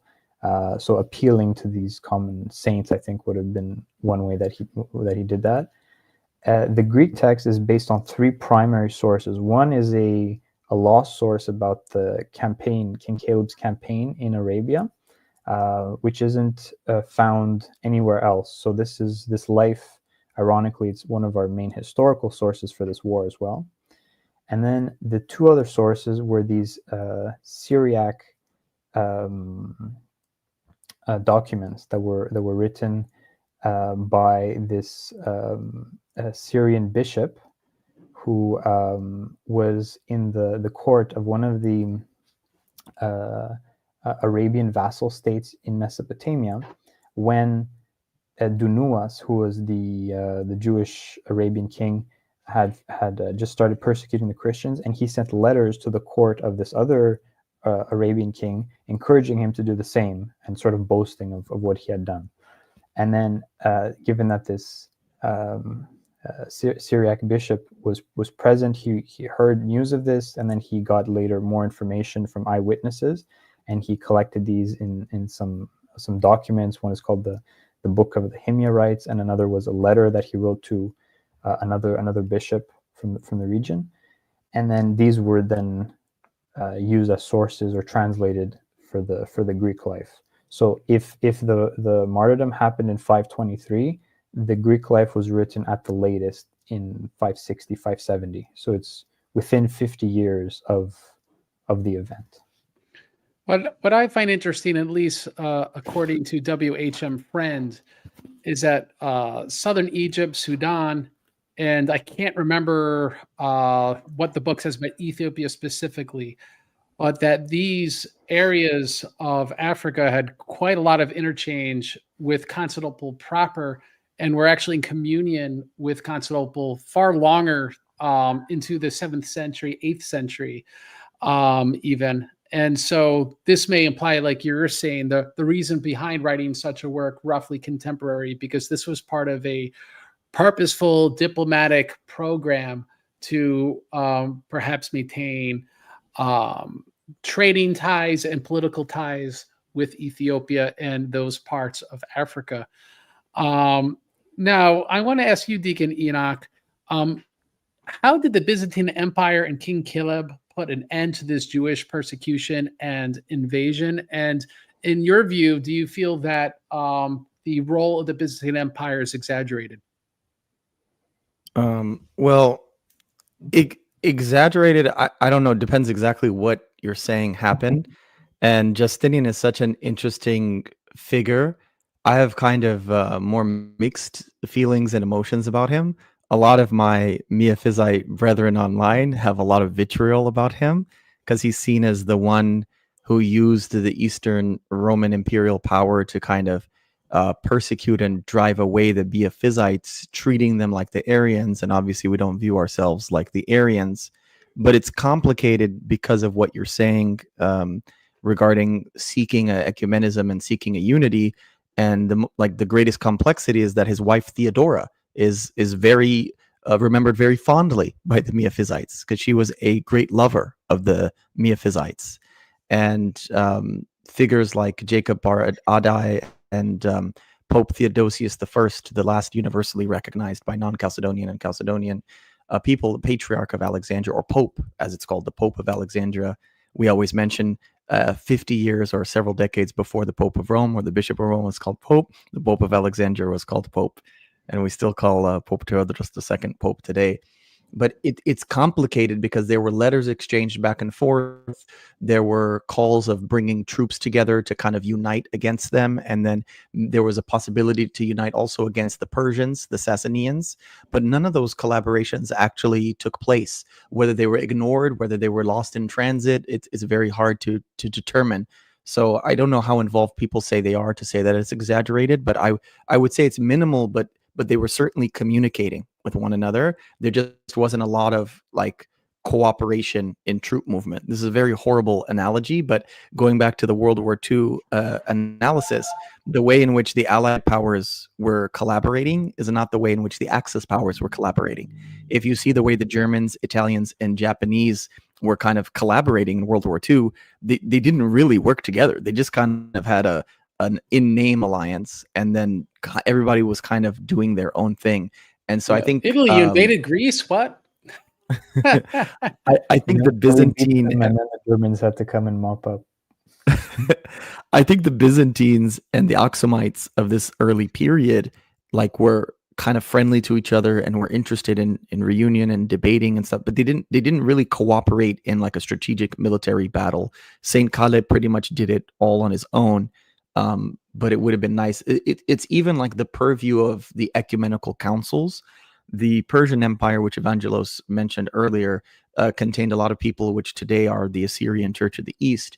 And they basically accept the first two councils. And even that, like even Nicaea and Constantinople, like 80 to 100 years after the councils take place, as a kind of cool thing. And the Ethiopian presence is really not so clear at this time at any of the ecumenical councils, but we're of course represented by the Copts who were, because all of the purview of the ecumenical councils, as Subdeacon Dan would often tell you, are within the Roman Empire, and all that's taking place within there. Aksum as its own empire, and the Assyrian Church of the East, which was in the Persian Empire, were kind of in different areas and would accept and or reject different councils based off of that. But the main collaboration is, I think, that they all had a common enemy in a Jewish king who was killing Christians, and in the Sassanian Zoroastrians or the Persians as well. And of course, later with the rise of Islam, the various Muslim kingdoms or states. Now, St. Caleb, is he remembered kind of like St. Constantine would be for the Eastern Orthodox? How big in the Mount Rushmore of Ethiopian Orthodoxy is St. Caleb? To be frank, I've never heard him referred in our tradition as saint, but I don't think anyone would have a problem. They usually remember him as emperor. They usually say emperor, and that's not for lack of saint kings. We had a whole Zagwe dynasty from the fall of Aksum around the 900s till about the 1200s when there was that regime change I mentioned, where we have people like Lalibela, Saint Lalibela, Saint Nakutola'ab, a lot of people who were priest kings. And I think this is the mythos behind the famous Prester John in European history, Yeah. and the search for the Grail and the search for the Ark of the Covenant that are all connected. Like we had priest kings. Caleb wasn't a priest. He was later a monk, but he wasn't a priest. And so I don't often hear about his sainthood. Maybe others might know more about that, but he's definitely well known, and it's a very common name. My mother wanted to name me Caleb, actually, but my dad ended up wanting to name me Enoch because he's Elias or Elijah. Elias is, of course, the Greek way. Elijah is the Hebrew way. And those are the two saints that never died. And so my dad, who never goes to church, still wanted a very church name for me. There you go. That's pretty cool. Evangelist, looked like you were going to say something. Yes, yeah, because the Deacon Enoch reminded me of something I had wanted to ask him. Okay, could you explain this weird historical flip that happened? I can't seem to find any information on it. When we're talking about the Nestorians and the Church of the East, traditionally the Malankara Church in India is held to have been of that grouping, and then in the 15th or 16th century, they switched to the right, like the non-Chalcedonian, the Alexandrian Coptic communion, which it's like a 180 in belief. So, do you have any information of like what happened there, or what was going on in the Middle Ages? Who were they in communion with? I do. It's a very convoluted history, and I'm not an expert on this. I know just a little bit of this because they are in our communion. But this is often why when I speak of our communion, I usually go Alexandria, and also for the alliteration's sake, I usually say Alexandria, Antioch, Aksum, and Armenia. And it's great. It's all A's, and it's very clear. And those were from the beginning. From the 4th century, it was those four. What happened is exactly as you said. So the so-called Nestorians, it's always funny, right?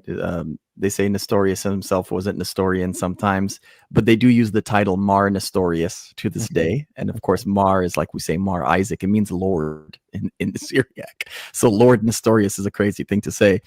But they have them in the diptychs, but whether they're actually Nestorian or not is actually hotly debated.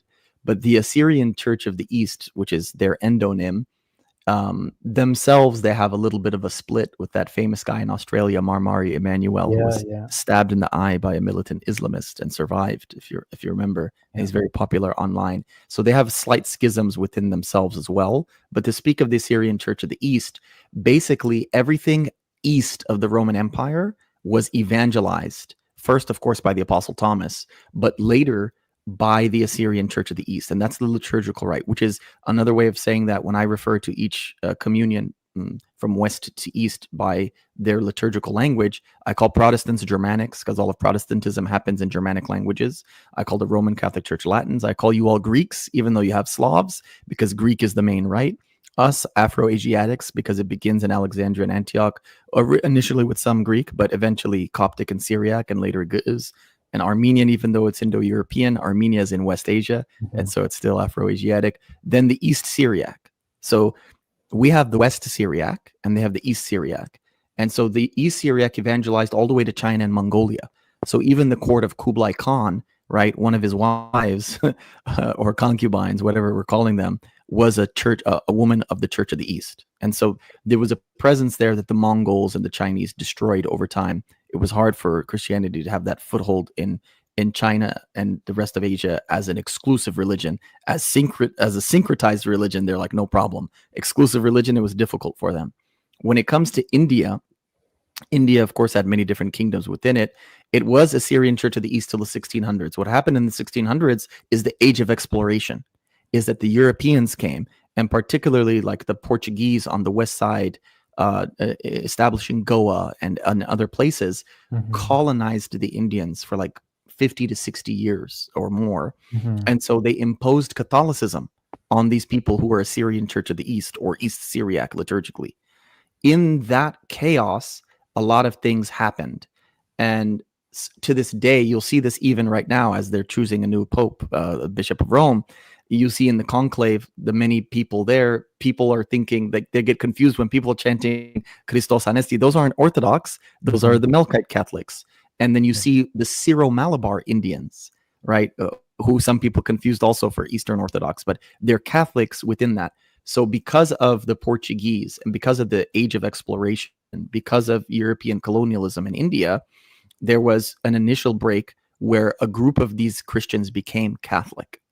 And through that, their connection to the Church of the East was severed, I think permanently. And so because of that severing, there began to be two traditions within the Catholic Church of a West Syriac and an East Syriac within it's all in the state of Kerala, by the way, which is called the Malabar Coast. It's also called the state of Kerala.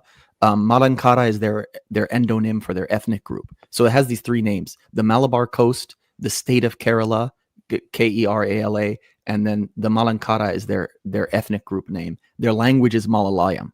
Okay, and so they all share that, but there's a West Syriac and East Syriac under the purview of Rome, who acknowledge the Bishop of Rome.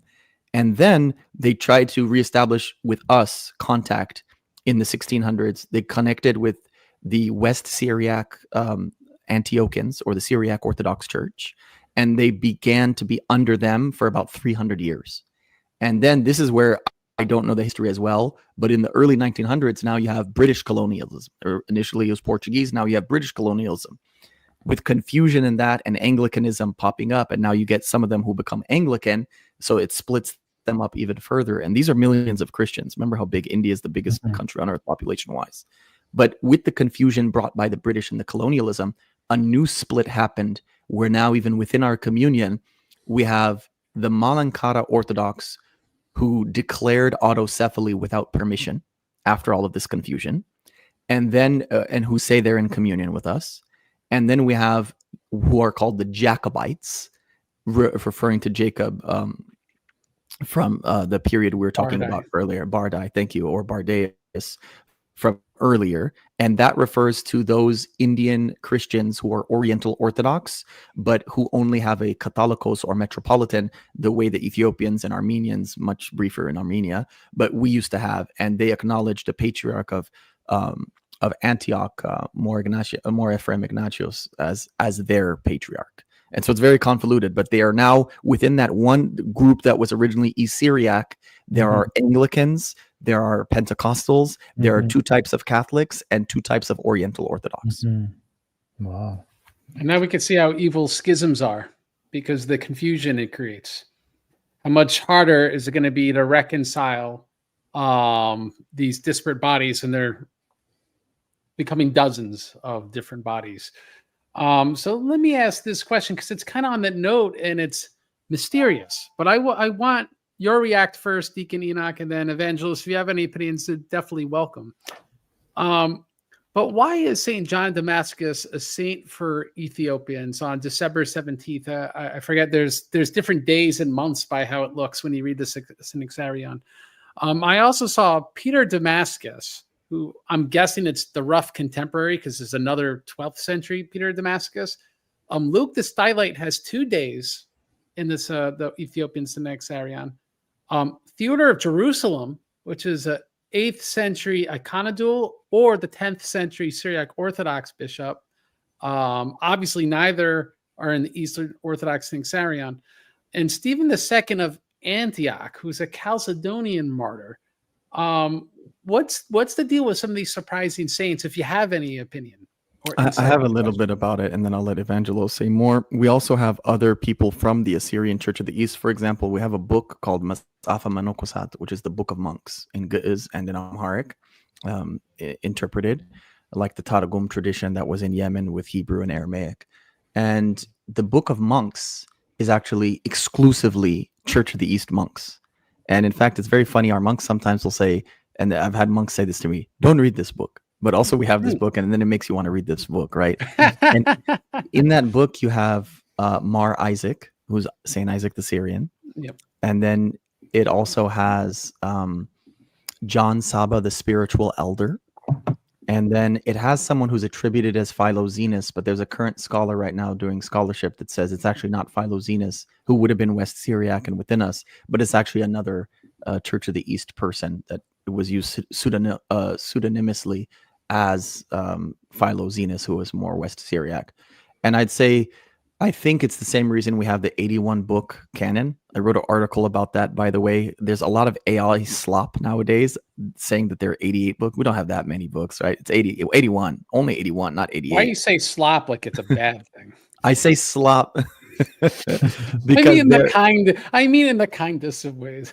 Yeah, I say AI slop because there are people literally using AI to translate books, and I don't know the quality of them, but I've seen them a lot on X, formerly Twitter, as well as on Amazon. And it's frustrating because I keep getting people asking me whether the Ethiopian church Bible has been translated into English. There's no official translation.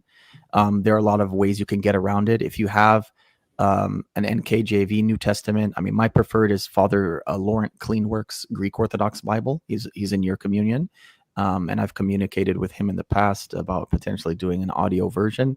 But I really love that translation. But people like the Orthodox Study Bible, NKG, whatever, for the New Testament. For the Old Testament, there are several fine. I prefer Lexham, but there are several fine Septuagint translations into English that I think you can get at, and then.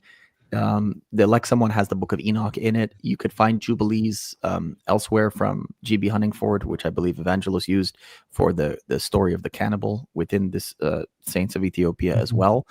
And thank you for the reference, by the way. I'm going to add in a new edition. I'll put a footnote for the divergent reading. Yes, so he's referring to the group at Princeton have the Miracles of Mary project with my friend Mahadi, whose name, by the way, it's the reverse consonantally of the Rahman, the mercy that you were saying. It means merciful one. Is weird from Semitic languages. We read left to right. Every other Semitic language is right to left. And so it's MHR in our language. And in all the other Semitic languages, it's RHM. Ruhama, you find you guys well. Fixed it. You don't do it all straight up. Yes, we fixed it. Or we're the original and they switched it, right? The same way that we match the way we do the sign of the cross with the Catholics.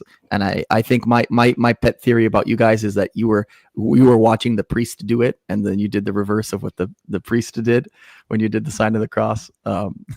Everyone else screwed it up but us. That's our view.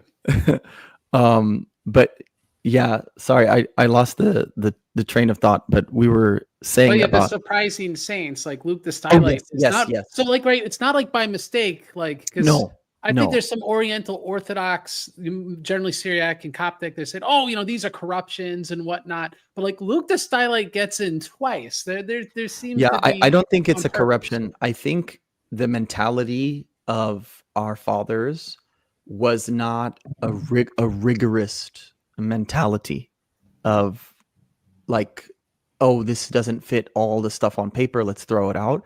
I think they judged each text on its merits and just were very like insatiably curious to find materials and patristics from all over Christendom, and they did this stuff. I think you mentioned and I've heard other people mention like the communities that have been in Jerusalem since the 4th century, and then we've had monks that went to, I think, either Florence or Trent or one of like the Roman councils. Like when they're traveling abroad, especially, I think they just see, how are Christians here doing it, and had a kind of like de facto ecumenism. It doesn't mean they shared the Eucharist together, but that they were interested in the steps that you could take outside of that. Within the Ethiopian ethos, there's an ecumenism before ecumenism, if that makes sense to say. Yeah, I think so. I think they were extremely open-minded to the reception of any sort of Christian texts, and that they used it for their own purposes, like a buffet of Christendom. Very interesting. Evangelist, I don't know if you have any opinions. Not much, but I'll share something I discovered this week. There's this writer from the school of Nisibis. So he's officially part of the Syriac Nestorian tradition. His name was Henana of Adiabini. And what's interesting is that he died in 610, but he actually accepted the Council of Chalcedon and rejected the idea that Christ, the the human nature of Christ was a distinct person, and then he was eventually excommunicated by his communion for that. But it was interesting to see that even almost like 200 years after the Council of Ephesus, there were still people officially who were not in communion with the church, but that were still receptive to these doctrines.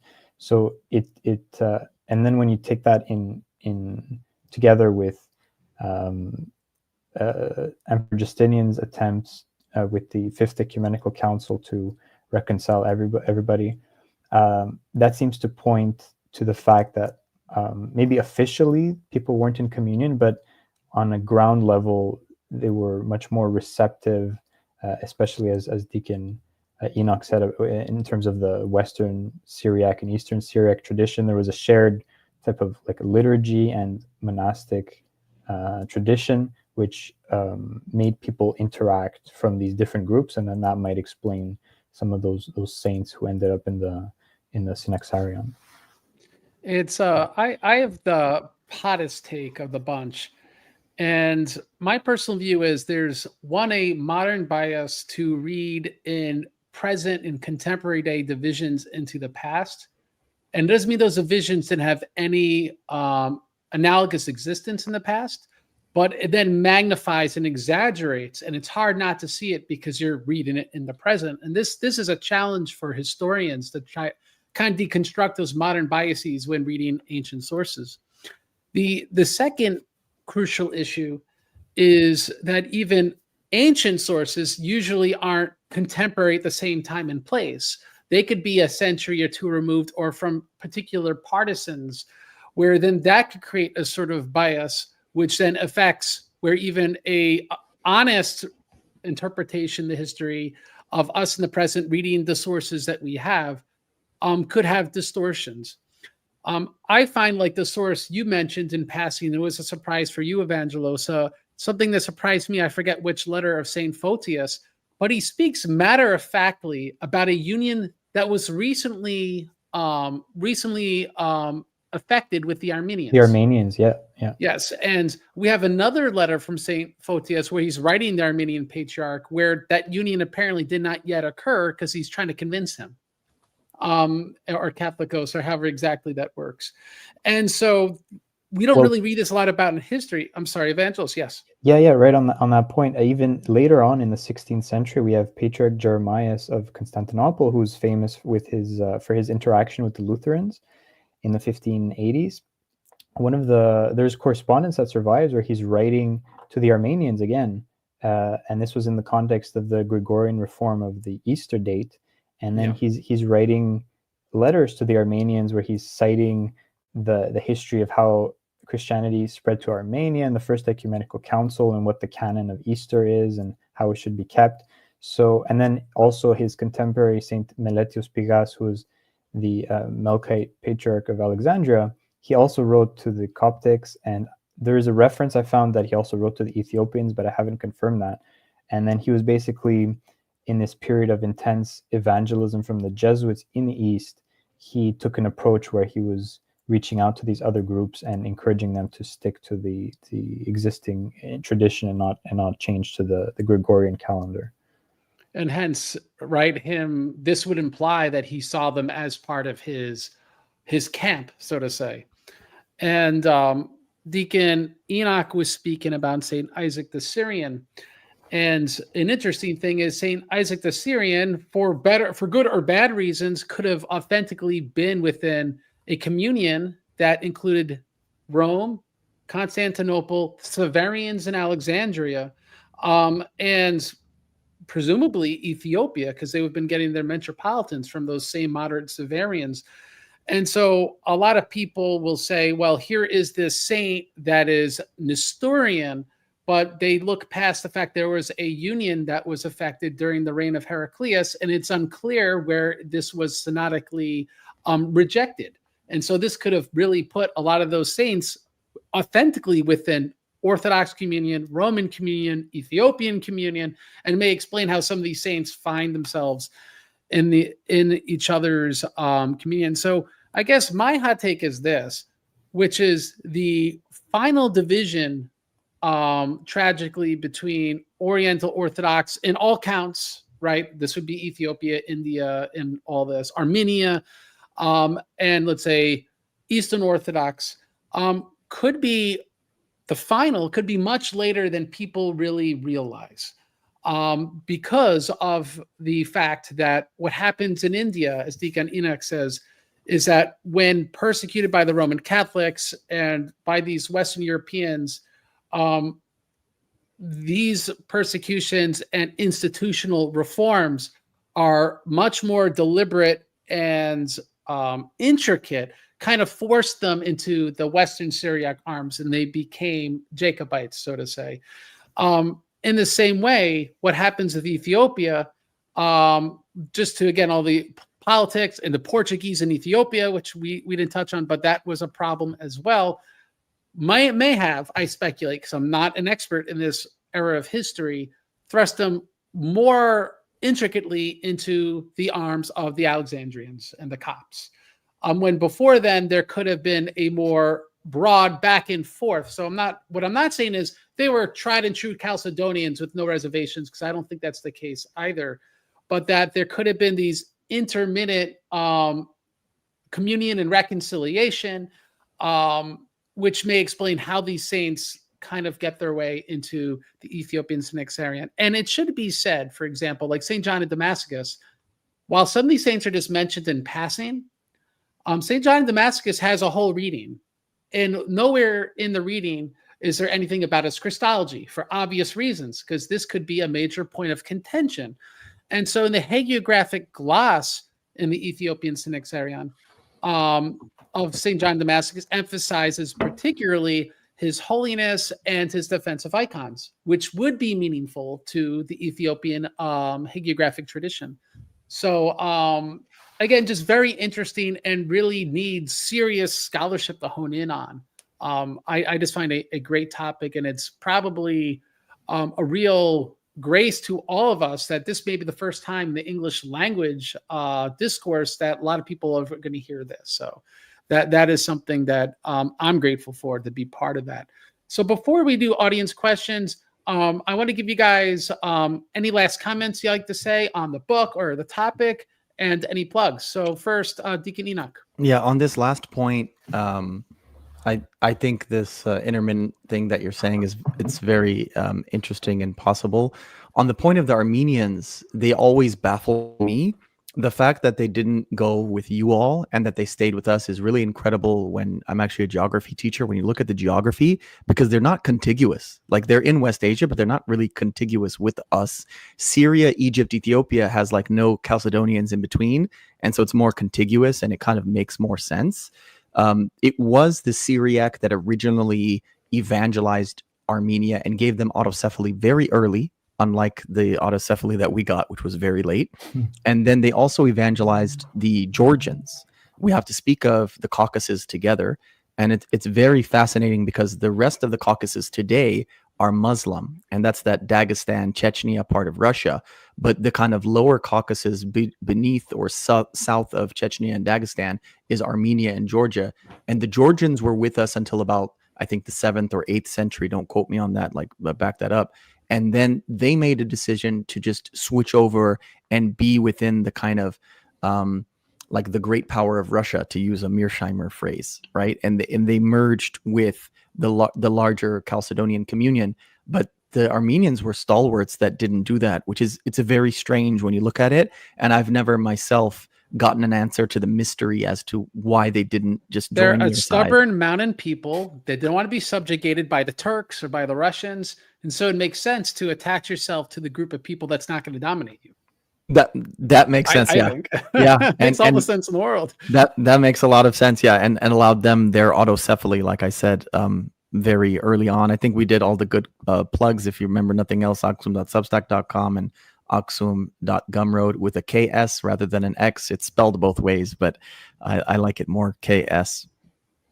There you go. If you could imagine a space between com and Aksum, you have the spelling of the website right there. And like I said, we will add those as a sticky thread if the show is done.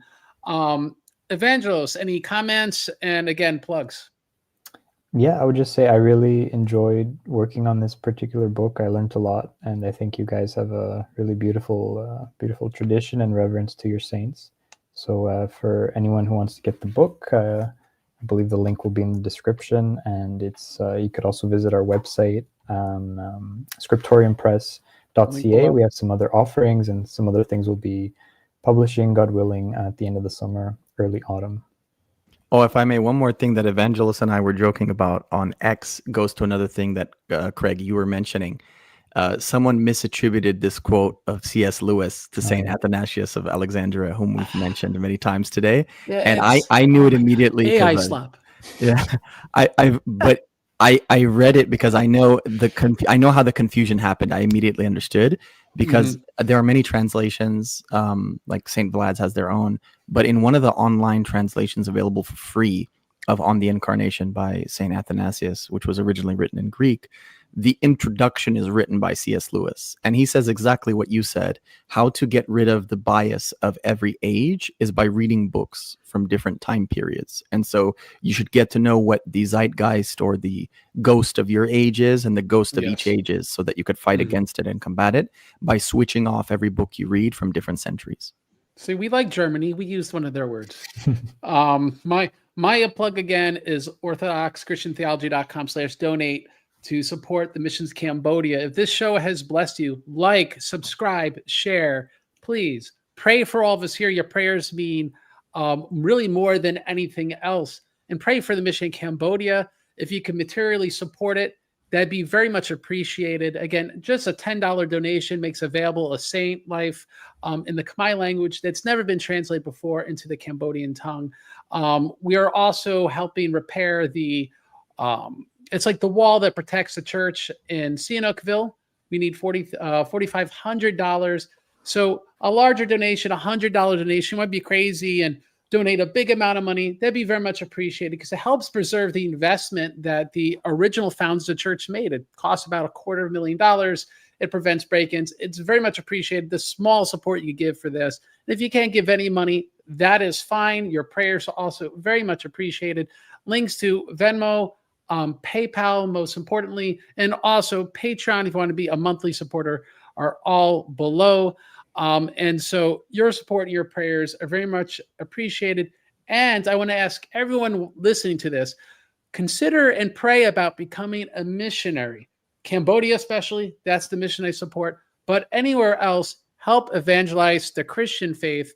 And so I always want to call everyone who watches these things, make your faith real. It's more about arguing on the internet or just taking a passing interest. Consider becoming a missionary or support the missionaries. We need people that work and have jobs and support those people as well, or be a tent maker, so to say. Become a mission, but also maintain a profession.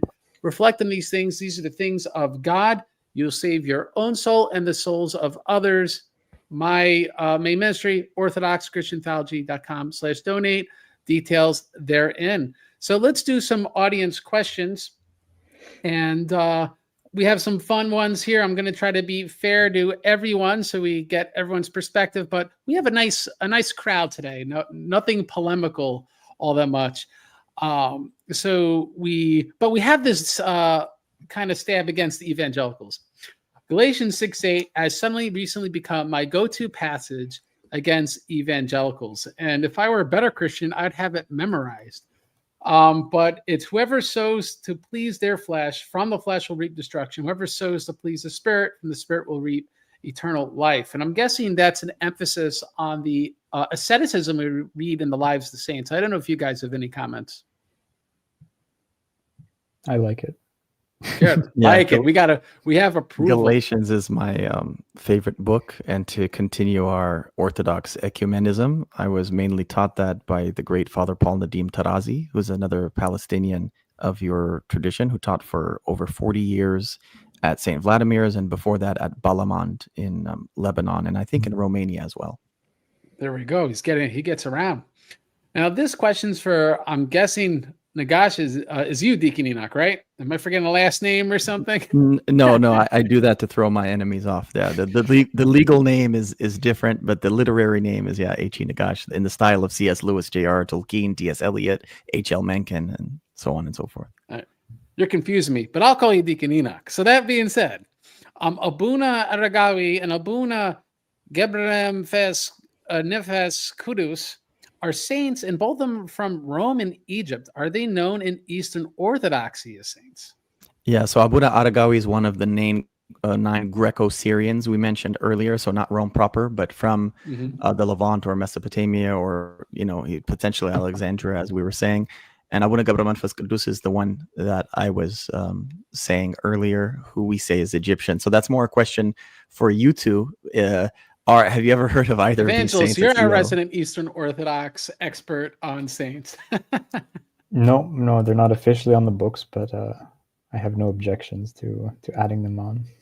There you go. When we got to work on Evangelist 1 becoming celibate and never marrying, and 2 being a monk, and 3 then he become a bishop, and then maybe I'm gonna get in trouble. Craig. It's an easier life, believe me. That being said, ask Deacon Enoch why we venerate John of Damascus, and if he knows any other post-schism saints we venerate. I think we kind of cover that, unless there's anything else you want to add. So I'm going to say we cover that. Yeah.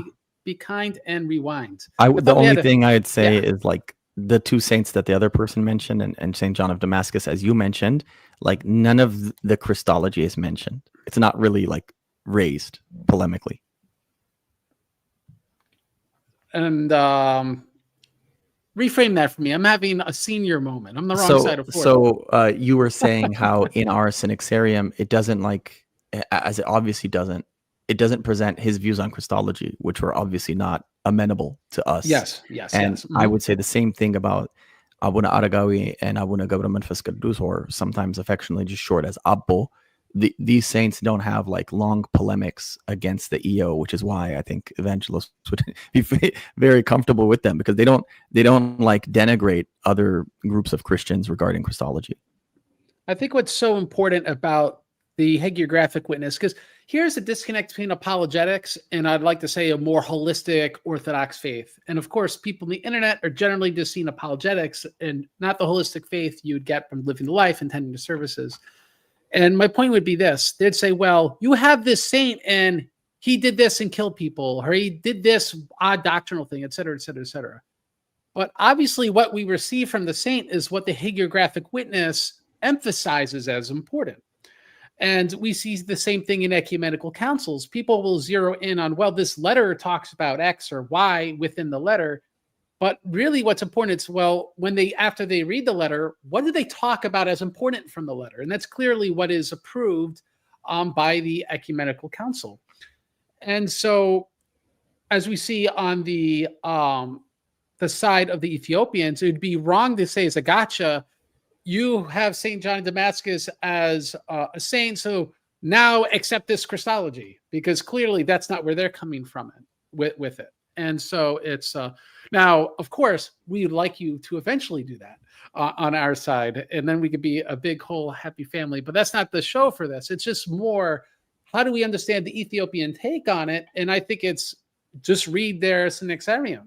That gives a very good indication of where they're coming from and what they are venerating in any of these individuals. It's like in our tradition, when some of us suggest, oh, you guys accept Jude as scripture. Jude quotes the book of Enoch and claims that it's written by Enoch 7th from Adam. Therefore, you must accept the book of Enoch. Yeah, that's a good parallel. So there we go. We have this from Elijah. Did people in Ethiopia immediately reject the Fourth Council? Our view is that St. Caleb of Axum was proposed in the early 6th century, already accepted Chalcedon. I want Deacon Enoch's take first. Obviously, we have nothing of the sort that says that he accepted Chalcedon. It wouldn't really make sense, and there's no written evidence of that, as far as I know. If you guys, if Elijah or others, my father's namesake, have that, then please send it our way. We'd be interested in examining it, but no written evidence I've ever seen of the sort. This immediacy thing, it's the great Greek word ephthes, which you see a lot in the Gospel of Mark, by the way. If you see immediately, you don't see that in the church history of Ethiopia. As I said, we're under the purview of the Copts that time. We had in the 4th century the Metropolitan Saint Frumentius, who was Abba Salamma, and others who would represent us from Alexandria. And so by virtue of that, we kind of on paper automatically reject the Fourth Council. But I think a lot of Craig's point is like, in fact, are we rejecting it? I don't think so. Like we said, I think there's a lot of interaction for centuries, especially when you talk about things like the Henoticon, which we didn't mention, and other documents that try to bring people back together. So I want to emphasize, people, you could have been totally fine with the vast majority of the, I'll just say, the Mediterranean church, right? The world's global church, and not have at that time, for rightly or wrongly, so I'm not going to take a stance on this, historically accepting Chalcedon explicitly, because this was the era of the Henoticon. And even at this time, Rome, for half its popes, were in communion with bodies that were in communion with people that did not explicitly accept Chalcedon. Now, this is not ultimately where most of those Mediterranean churches went, but during the reign of King Caleb, this was still something that would have been relevant. And so that's something I just want to draw out here, because we think of these binaries, which the reality on the ground during that actual time would have not really been applicable in the same way it may be applicable today. So that's my comments. I don't know if Evangelist wants to add anything. The closest historical note we have, I have it in the intro, is when Emperor Justinian, he sent a letter to King Caleb to fight the Persians, and he said he appealed to him on the grounds of their, quote, shared faith or shared confession, in Greek, totis doxis homognomon, meaning like they were of the same mind in terms of faith, which could just be, a diplomatic phrase, but at least, it shows that Emperor Justinian perceived this person as part of his orbit, or his Christian communion, broadly construed, and as an ally against a foreign enemy. Very, very good that you brought that up. Now we have this comment: nicely, Eastern Orthodox and Oriental Orthodox getting along. I'm new to all this, but the difference seems to be a lot smaller than some people claim. I'm guessing he's referring to Christology, but we're 2 hours in, more than 2 hours in. We're not going to get into that topic now. So we're going to leave that aside. But that's your comment. We have this. I think it's similar. The difference between Eastern Orthodox and Oriental Orthodox is limited to Chalcedon, specifically in Christology, but it created big havoc among each other.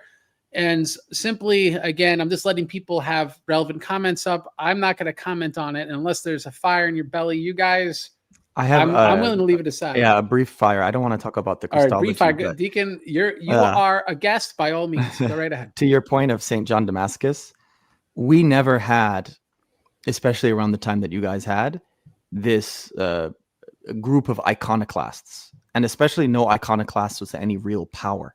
Yeah. And so when you look at the Oriental Orthodox communion, we all have icons, but we have less of them. And so, like you said, we look at St. John Damascus and those parts of your later ecumenical councils that don't have to do with the Christology, like the promotion of icons. We're like, hey, yeah, that's great stuff. We never had a need to have a council about that. And we never had any like written official regulations on it. But it's a great example to the ancient witness of the church that even after these divisions, whether de jure or de facto, we still had common beliefs on icons. And where like our great monasteries in Egypt and like in Ethiopia and Waldeba and Mount Athos, sometimes you find more rigorous people theologically, doctrinally, apologetics wise in those places. I think if you look at, like you mentioned, Greg, the life of these monks, like how they live their life in fasting, in prayer, in almsgiving, with icons, with liturgy, that's a cappella. I think overwhelmingly we see the vast similarities, and it's a testament to God that we were able to present these things, even like the unaltered Nicene Constantinopolitan Creed over this great amount of time, that of course the Roman Church altered with the Philoque, like, and we don't have to argue that, but like just the fact that we have all these things still in common to this day is an incredible witness to God, I think. I think that in reference, I think the second point is correct, and I'm not polemical on this issue. All I could say is I give glory to God for any conversion to Christianity among the pagans. I don't care, it's Protestant, whatever. They're better off as some sort of Christian than what they were before. And so the closer we are, the better. And so I give thanks that a lot of the ethos between the Oriental and Eastern Orthodox communions is very close, because ultimately this will make bridging the gap much easier, because a real reconciliation ultimately will have to be based on shared ethos, shared doctrine. And obviously when those things are farther apart, that's harder to get there. That being said, the former point is like with icons, though we could find in some of the ancient churches, I would say churches that are sleeved with icons all over the place, generally speaking, they weren't, there'd be less. I think this is when we had more relics. So you wouldn't want to distract from the relics front and center. So obviously when there is this iconoclastic controversy within the Constantinopolitan sphere, and then they could finally have icons, it's almost like being this repressed teenager that gets to leave the house and they embrace everything. It's like, oh, I'm having icons all over the place. My parents don't let me have a tattoo. I'm going to have this dragon spiraling all the way up to my shoulder and all that crazy stuff. So it's in a good way with icons what happens with us, because I actually kind of like the sleeved church. The icons going up to the ceiling. It's beautiful. But I don't want people to be surprised. That's not something you would see everywhere, particularly outside of Eastern Orthodoxy at this point, or even like in the Hagia Sophia and stuff like that. That church wasn't laid out that way because it precedes really a lot of the iconoclastic stuff. There were mosaics, but it wasn't, for example, the Templon of the church wasn't what we'd later associate with like a post-Byzantine or Russian full Templon with icons. So we have, why should we care about this topic? And the short answer is because we share saints. Here's a question, Deacon Enoch. Do Ethiopian censers have bells? I don't know if I guess they jingle. Yeah, I would say they do. There we go. They got bells too. Smells and bells just like we got. More smoke. And even though Saint Frumentius was a young man when he came to Ethiopia, he still was old enough to assist in governance. Is that correct? Like he was like a teenager or something? Yeah, he was like, I think he was older than Izana, but obviously younger than the reigning king. And so he's like a mentor or a pedagogue to the princes. All right. So we got this. You guys think St. Jared will ever become a saint from a Catholic Eastern Orthodox evangelist? Well, I think it would depend officially on open communion, but I think as we've discussed, there's nothing objectionable in having a private devotion or just learning from the life of the saint from this tradition, given how close the churches were at that point. I would add briefly on that point because it says RC and EO. The EO, I think it's probably harder to do it this late in the stage, but the RC could kind of. They can embrace everybody. Yeah, they could do whatever they want. Pope Francis, who we're remembering right now, he did two things like this. First, he added Saint Gregory of Narek, and he didn't just add him as a saint, right? Yeah, and he made the church, and he made him a doctor of the church, exactly. And he has a commentary in Song of Songs and a type of psalm-like book as well. And the more recent thing he did as well was the 21 Coptic martyrs of Libya, which Jonathan Rumi, who's EO, by the way, by birth, because his father's EO from Alexandria, but his mother was Irish Catholic, and he, in his adulthood, became Catholic. He placed Jesus on Chosen. He's the executive producer of these Coptic martyrs who were added to the Roman martyrology by Pope Francis as well. Yeah, that can't help but ultimately make like ecumenism more integral to at least their belief system, because I can't see how else you could do that. But be that as it may, we'll move on to this question. Does Ethiopian Christianity trace its roots back to Queen Sheba, or the eunuch, or the 9 saints? Deacon Enoch's previous interviews have inspired me to do a lot of research on this. So any quick take on this, Deacon Enoch? Yes. So let's go plug some more great EO people. My friend Richard Rowland, aka Subdeacon Seraphim, soon to be elevated to Deacon Seraphim in Dallas. I visited him early this year, and the head of Ancient Faith Ministries, Father Stephen Andrew Damick, who I also met at the time. They have a new show on Old Tales, and they've been covering recently, I think in 2 parts, what's called the Kibra Nagast, or the Glory of Kings. And it's this document from at least the 1200s with sources within it that might go back to the 4th or 5th century. And it is like the classic state propaganda of our wonderful Ethiopian empire. And in that telling of the story, it goes back, yes, to the Queen of Sheba, and it talks about this unbroken line of Judaism in Ethiopia. The written record and other archaeological evidence doesn't support this as much. And so that's why, it's like when I was a kid, I believed. When I got older, I stopped believing. But then with recent DNA studies, I started believing again. With the So is this like that meme where it's like the retards think this, then the normies like, nah, and then it goes to the geniuses, it goes back the to super that. high IQ move, yes, and the other word I won't say, move, agree that the midwits don't, that Ethiopians are actually Jews, or even another way, more neutrally to say it, in addition to we was kings, we was Palestinians. And so when I did my own DNA, 55%, which is like the overwhelming percent of my DNA, comes from Palestine, or the Levant, however you want to call it, from the New Stone Age and from around the time of the Bronze Age collapse. And it's about 45% of my DNA that's East African. And so we are a hybrid people.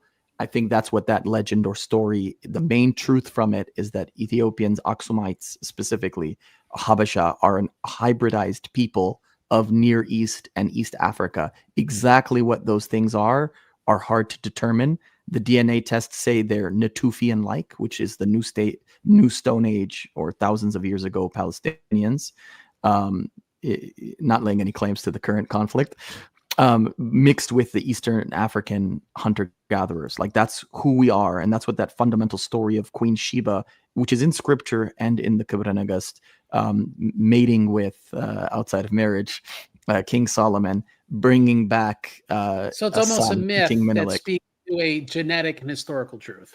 Absolutely. And it gets into the Ark of the Covenant, the story as well. All right. So we have this. I don't know enough about Ethiopian history, but the claim, this is coincidentally the day the communist regime was toppled. So that's true. That's pretty neat. We got this. I'm sorry to say this, but that doesn't sound like genuine conversion. There's Coptic Church and other Oriental Orthodox churches to appeal to. So I just wanted, hey, that's that guy's comment. We have, thank you for documenting, contributing to the saints of Ethiopia. Appreciated. So thank you, Evangelos. Here's my favorite comment. The tariffs caused the schism. Stay woke. So there we go. Here's one. Could he explain Psalm 137:9 that says, "The bash infants against the rocks"? And I would say pretty universally in the patristic interpretations of verse like this, the infants are typologically the passions. So what we're doing is we're fighting the passions, and we take the kingdom of heaven by force. So like this happens in the lives of saints, where their asceticism borders on aggressive, like we were talking about Saint Moses the Black, where he took those energies where he used as a bandit, and he used this towards his asceticism, almost ruthlessly so, to the point of destroying his health, like when he was gathering the water and provisions for the other ascetics. And so this very aggressive warlike language in the Old Testament is calling us to this. And that's how it's always been interpreted in the patristics I've read. I don't know if you guys have any comments on that. I think that sounds right. There we go. All right. I got 2 wins today. Pretty sure Ethiopia officially became Miaphysite in the 11th and 12th centuries. So that's that one historical take. We have no explanation why. So there we go.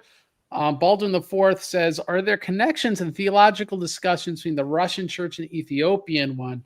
I know that some sort of discussion exists between the Armenian and the Russian churches. So, Deacon, I see you nodding. Do you have any background on this? I only know when I read the news, it just seems to be between those two countries, there's a lot of actual diplomatic and economic cooperation. And so parallel with this has to do with the neo-Sergianism issue in Russia is also theological discourse. So I don't know what you have to add to that. If you could give us some more information, Deacon. There have been some Russian theologian individuals who seem like they want the reunion the least amount. However, when it comes to the highest level of the patriarch and the holy synods and the people being sent, Ethiopia and Russia have this amazing history that goes back to the empires. So the pre-communist period, the empires were talking to each other. There's a great guy who would be today an ethnic Ukrainian, but obviously was a part of the Russian Empire, called Alexander Bulatovich. And he has this great writing and talks about his days right in the 1890s.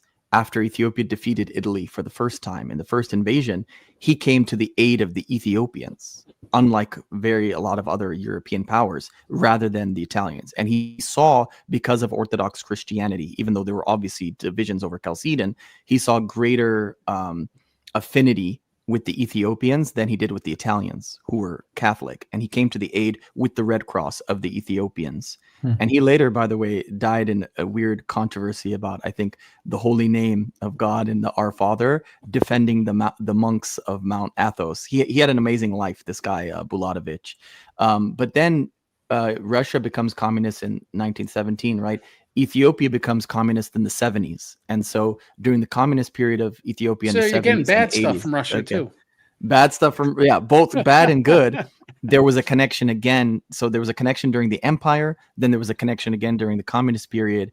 And then now both countries are again forging like this new identity. And so very often, like you said, there are a lot of Russian privateers, like you saw the one privateer who made a move on Putin and was put down, but active in Russia, but also the official government regime is very active. They have some Navy troops that they've been training in Eritrea, which obviously used to be a part of Ethiopia. And so there are a lot of relations between the government of Russia and the government of Ethiopia, but also the two churches of Russia and Ethiopia. Where it leads, nobody knows. Yeah, it's and the same is true with the Nestorians in Iran, and of course the government of Iran and Russia. So a lot of this runs parallel political aspirations. The same was true in pre-imperial Russia, because obviously Ethiopia would have been south of the Turks. Ethiopia, right, would have been in opposition to Italy, and a lot of these competing. And Russia would have wanted access, obviously, to the Mediterranean Sea, where both Italy and the Turks would have been opposed to them. So we have a lot of this, and we see this in ancient first millennium church history as well, that a lot of these geopolitical things are providential for matters in the church. And so we can only hope that on the basis of true doctrine and on fidelity to the Orthodox faith, that there will be reconciliation. And for the sake of being diplomatic, in the way that it needs to take for that to be correct, which one of our sides got to be wrong to some extent. But I won't give an opinion on that. One quick thing to add about how that looks is on the Feast of the Holy Cross, which is in September, and then I think on Christmas and Pascha, especially the past few years, we've invited choirs of Russian Orthodox in their clergy, in their cassocks, and they would sing their old church Slavonic hymns at our feast celebration. So obviously no Eucharist yet, but singing hymns is seen as something that is acceptable between the two parties. All right. And someone said like BRICS. So yes, because a lot of this is like I think the new phrase now is the global South, but there's an alignment of these economic and geopolitical spheres, and Ethiopia seems to be closer to Russia historically than the West. 1 second, I'm a boomer of technology, so I'm losing stuff.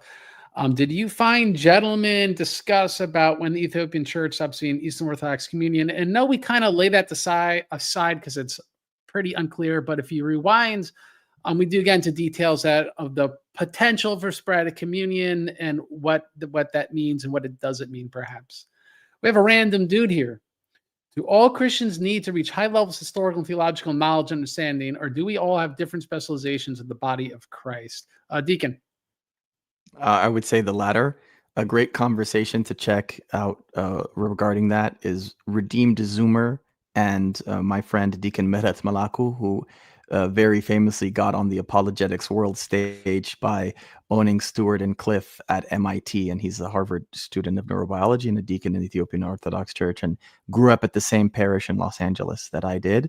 And in their conversation, they talk about how, for example, if you have the grandma in a rural area, she's not a theologian and she's not expected to have these things. And we talked about this with the role of men and women, and especially the beautiful role women have in nurturing children. Remember that St. Timothy of Ephesus, who was a bishop, was in scripture recognized by St. Paul to have learned the faith from his mother and his grandmother, from Lois and Eunice. And so there are many different roles that people have in the church. And yeah, you don't all need to be theologians. And I myself don't consider myself a theologian. I'm a mere homilist. I think it's the mass education of people has been very spiritually hazardous because we interact with faith in too intellectual and detached a way. And really what I'm doing mostly, like what people know me for, though I do have that commentary in Job up there, please know me for that as well. But it's this intellectual interaction of the faith, which has a purpose, but I feel it's to call people out of it, right? It's almost Morpheus in the Matrix, and you're calling people out of the Matrix. We want to call people into the life of the church. And that's where I think what Evangelos is doing really is so important with the saints' lives, because that's really should be most of our interaction of the faith, should be living out the faith, the doing of good works, the giving of alms, devotional practices. Reading the saints is a devotional practice. And this is really what is important, because I think despite your knowledge level, you ought to be giving alms and doing your prayers. And we're now mostly literate, even the not so intelligent, as reading some of the scriptures, lives of the saints. And when people weren't literate, they would have got this in church or during pilgrimages if they went to monasteries or whatever. And so, I mean, this is really what God's calling us to, this life of faith, and not necessarily to be history experts. I think there's an anxiety, and I'd be interested in your guys' comments before we close. There's an anxiety, again, in the West, because we're so intellectual, like, am I choosing the wrong church, right? This is maybe not something you grew up Greek or grew up Ethiopian is all that relevant. Like, you might, as you get older, like, because again, we're all educated in the West, you start like, all right, I need some sort of intellectual defense for what I am, but what you are is already established, right? For other people, their approach to faith has always been intellectual. And so this becomes almost an existential crisis. And again, existentialism is an anachronism that's far past the origins of Christianity. So I think that's the anxiety this commenter is speaking to. I don't know if you guys have any comments. Well, Christianity is the faith of the fishermen, right? So we praise the fact that God appeared in a humble form. He didn't come as a powerful king to convert the high priest. He appealed to the simple people. And I think if you approach the faith with that simple heart, that will also enlighten your mind.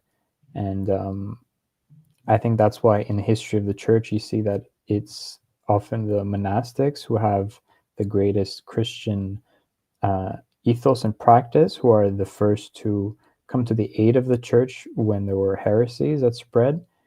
And by the same token, it's often the most educated and the most philosophically literate people who often, like Arius, fell into these heresies. So the approaching the faith with simplicity of heart and humility is paramount, and then the rest really just flowers off of that and builds off of that. Deacon?